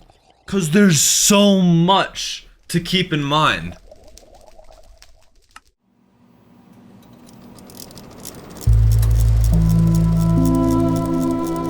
For the better part of 1.5 hours, I have told you everything I know about the Minecraft any percent speedrun. How every dimension, every trick, every moment actually works. But I am here now to tell you that it is all a lie. A mere suggestion, the mere scaffolding of a much larger structure of understanding. You won't be able to just go and complete a speedrun after watching this video. I literally cannot put into words every single thing you need to know for every possibility of every Minecraft world. This should have been obvious to me from the start. All of the tricks, all of the information that I learned was just a guideline, the bare minimum, so that I could throw myself into actual speedruns, where the true learning would actually begin. In a vacuum, I was successful at every major checkpoint of the speedrun, but this was only when I was in the best case scenario. Perfectly crafted by each practice world I played, by each video that I watched. You do not even begin to scratch the surface of the level of nuance within every single Minecraft speedrun until you begin to play for yourself. The most notable example of this is the very terrain you navigate for the entire speedrun.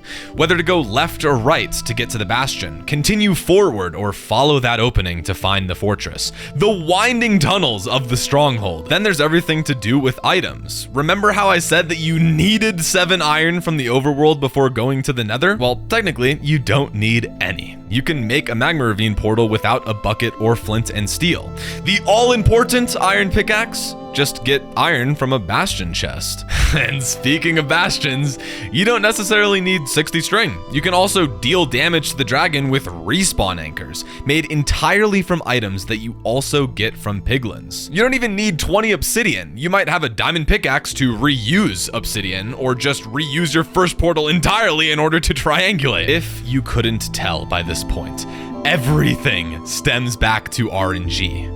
And it is your job during every speedrun to mitigate it as much as possible. to get the fastest time possible. This is happening non-stop on every single world that you play. You have to make decisions on what would theoretically lead to the fastest advancement to the next step. Trying to find a magma ravine, or digging down and hoping you hit a lava pool. Finding the blaze spawner quickly, or dropping your render distance and working with naturally spawning blazes.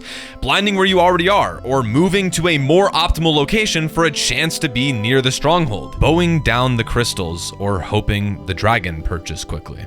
But above all, routing bastions suffers the most from RNG. I already talked about the piglin bartering, but the terrain can actually also mess up the standard routes you learn. Sometimes blocks or lava are in the way, and you have to make your trading hole in a different, less optimal location.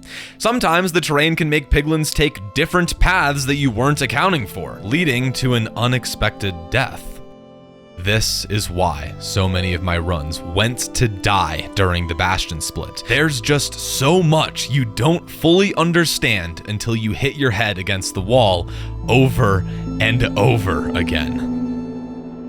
I would start each day with at least an hour of practice, working on bastions, 1 cycles, building nether portals, but had almost nothing to show for it the second I started speedrunning. So bad.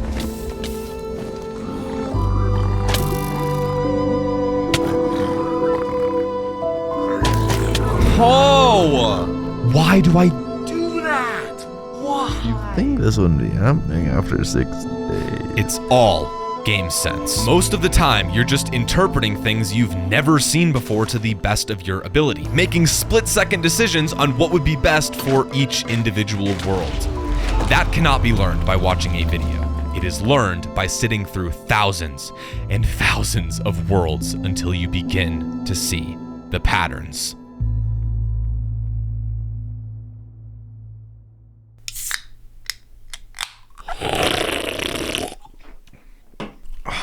Ripped on myself.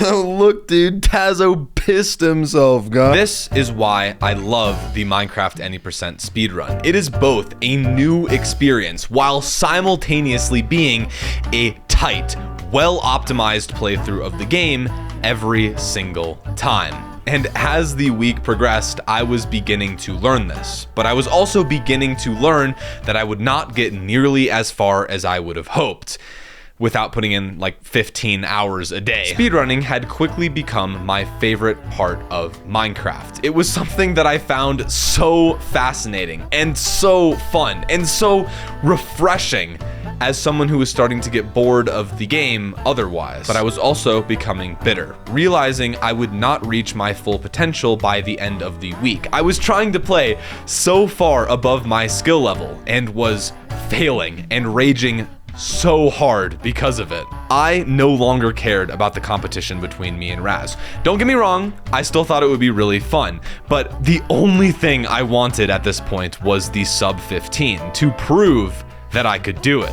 I had been heavily considering bringing this up to Raz as the week progressed, but God himself decided to do it for me because, I kid you not, on day 7, my computer stopped turning on because the motherboard short-circuited, and it is now a nice shelf piece for my office. This brought an end to the competition, obviously, and was extenuated further because in only a few days, Raz and I were meeting up in real life along with some other friends in London. If any of you guys are returning viewers and remember the Outcasts meetup from back in February, that's how long ago this video was recorded. But this trip was actually one of the most fun experiences of my life. I had already met Raz once before, but seeing so many people that I've known for years in real life for the first time was so surreal. But the reason I'm bringing this trip up at all is because towards the end of it, I was starting to crave speedrunning. Yes, I was a full-on addict at this point. Now, to be fair, these thoughts were few and far between, but it was proof that stepping away for a couple weeks was exactly what I needed. I could finally get excited about speedrunning without the competition, without the looming deadline, without being disappointed in myself.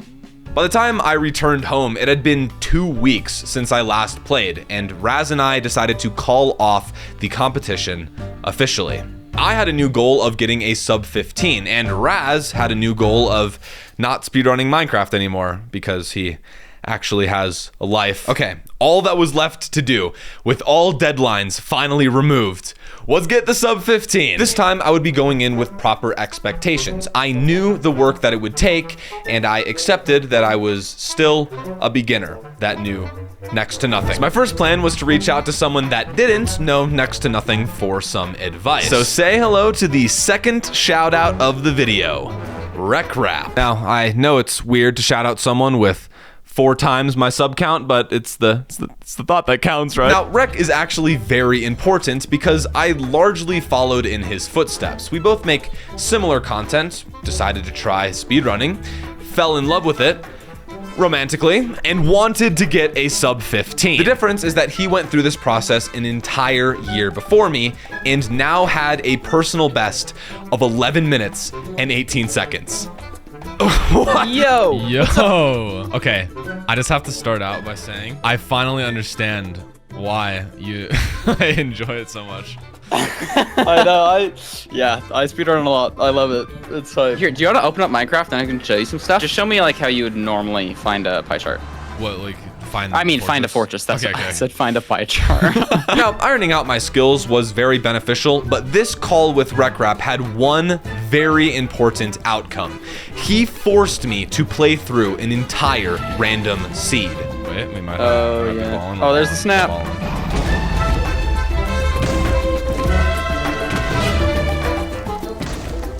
Almost a 4, man. Almost a 4. Almost a 4. You don't need any help with 1 cycles. That's hype, bro. Now, this doesn't seem like a big deal until you realize that I had never completed a truly random speedrun up to this point. And obviously, the time was bad, the seed was horrible, but I still beat the game faster than I had ever before in my entire life.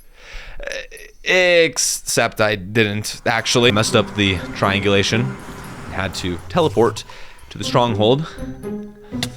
What a surprise. But that literally does not matter because right after the call, I booted up another random seed and beat the game legitimately. This time, even faster. It's barely not sub 30, dude. Oh my god. 30 minutes like flat, basically. First run of the day. The nether was pretty horrible, honestly, but I stuck through. Now I have something to prove on. Wait, this is my first RNG, this is my first RSG run. This is a bigger moment than I'm even realizing. Okay, this is my first RSG run, right? Yes. 30 minutes. Rec forcing me to play through that world made me realize something huge. This is when I realized that I was playing well above my skill level. I was playing way too risky, resetting over slightly bad luck, slightly unoptimal movement, and it was causing me to lose almost all of my runs because of it. The literal second I started playing safer, accepting worse luck, I was able to complete the first world that I booted up. Let's not pretend I wasn't still choking runs and dying. I'm gonna die. Why the fuck did I do that? Oh my god. What a joke. What a joke. What a joke.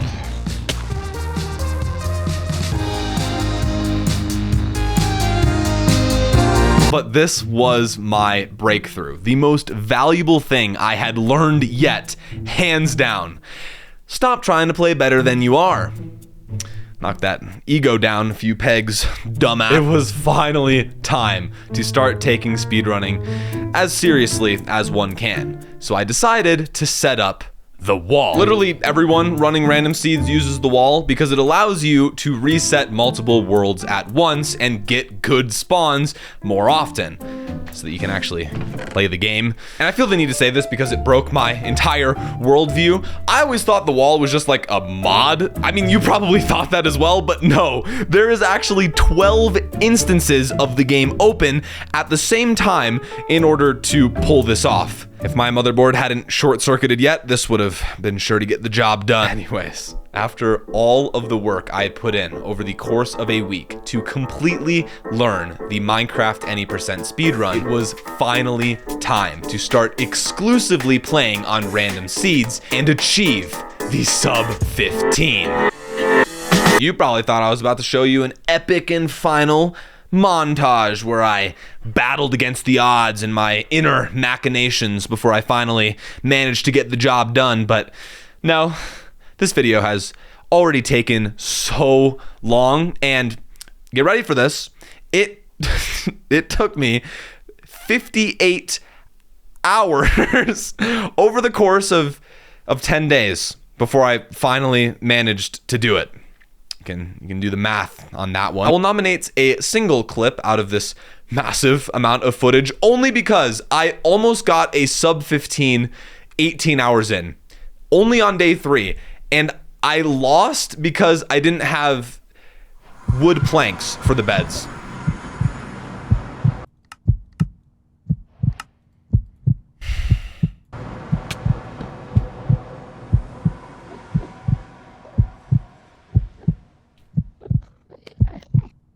Oh my god, I have no wood. I have no wood?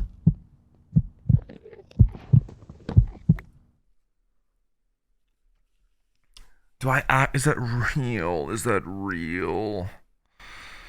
I have no wood. Oh my god. Why do I have no wood? It literally would have perched fast enough for a sub 15. And I don't have the beds.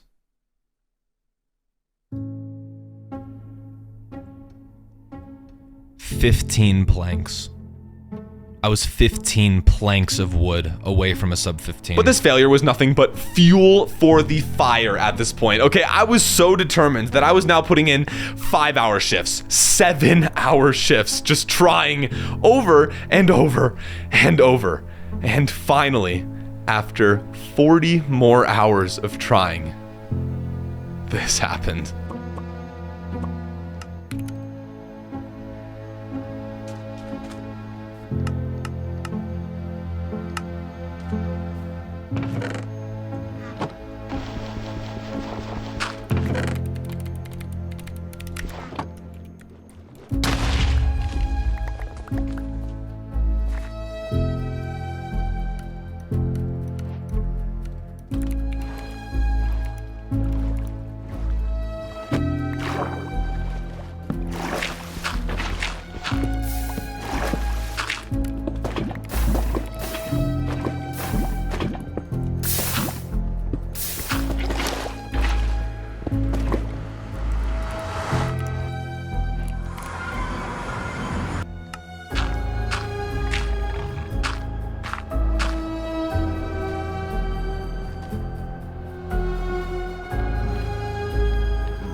Oh my god, it might actually be close. What? Okay.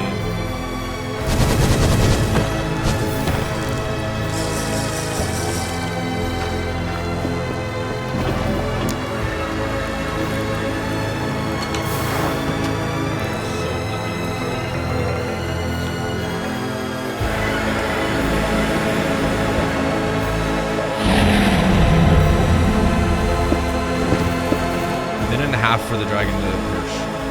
I have the beds this time. It doesn't happen twice, okay? Chop, chop, dragon, okay? Your destiny comes one way or another. Please.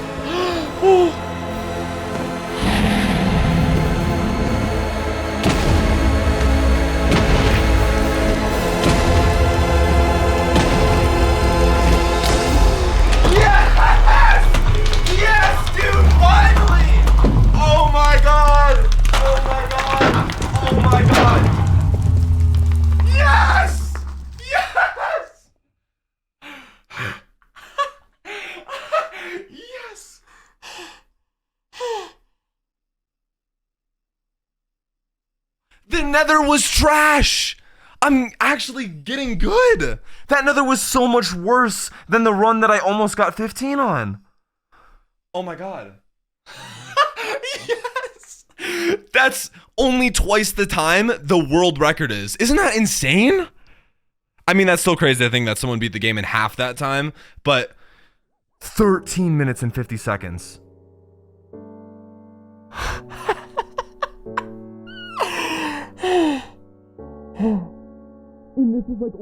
Okay, I got the idea to record this right after I finished the video.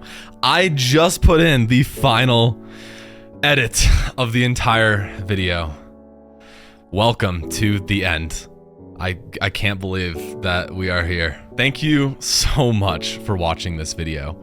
It has been a major passion project for me over the past 2 months, and it is an absolute honor to have been able to share it with you over the past 2 hours. I really hope you enjoyed it. Quickly, before I end, I would like to mention that I have started up a second channel. There is already a video over there where I do a full commentary, a full deep dive into my 1350 PB. If you enjoyed this video, if you want to see everything that happened in the final run and like actually understand everything, that'll be over there. But I'm also planning on doing a lot more content on the second channel. I'm talking like weekly. I mean, there's gonna be videos over there a lot more from me, because I think with this channel, I kind of want to do more stuff like this. I'm also going to be releasing shortly on the second channel a video talking about where I've been, like why I left Outcasts, if that kind of stuff interests you. So I highly recommend subscribing over there, and subscribe here as well, pretty please. I would also like to personally thank the MCSR community. This video didn't really get into the actual people behind discovering all the tricks and just how the Minecraft any percent speedrun got to where it is today. I want to make it perfectly clear that this video would not have been possible without them. I mean, I'm just a dude that just kind of came in and cataloged everything. I am nothing in this game, and for that reason, I am going to try and have an extensive list of people in the description for like everything that I used, as well as just other people that I implore you to check out if you enjoyed this video. But with all of that out of the way, for the first time in 7 months, I can finally play the banger outro. I don't know how this outro became a part of my channel. I just kind of used it at one point, and now I use the song in every single one of my videos, but you can't deny it's a bang.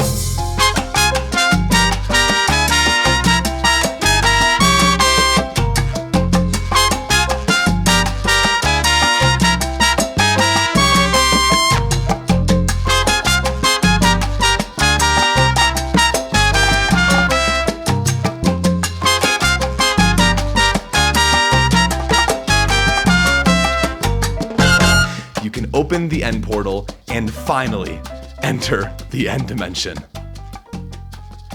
Yes! It's done. Oh my god. 5 hours straight of recording. God damn. How long is this video gonna be? This is not good.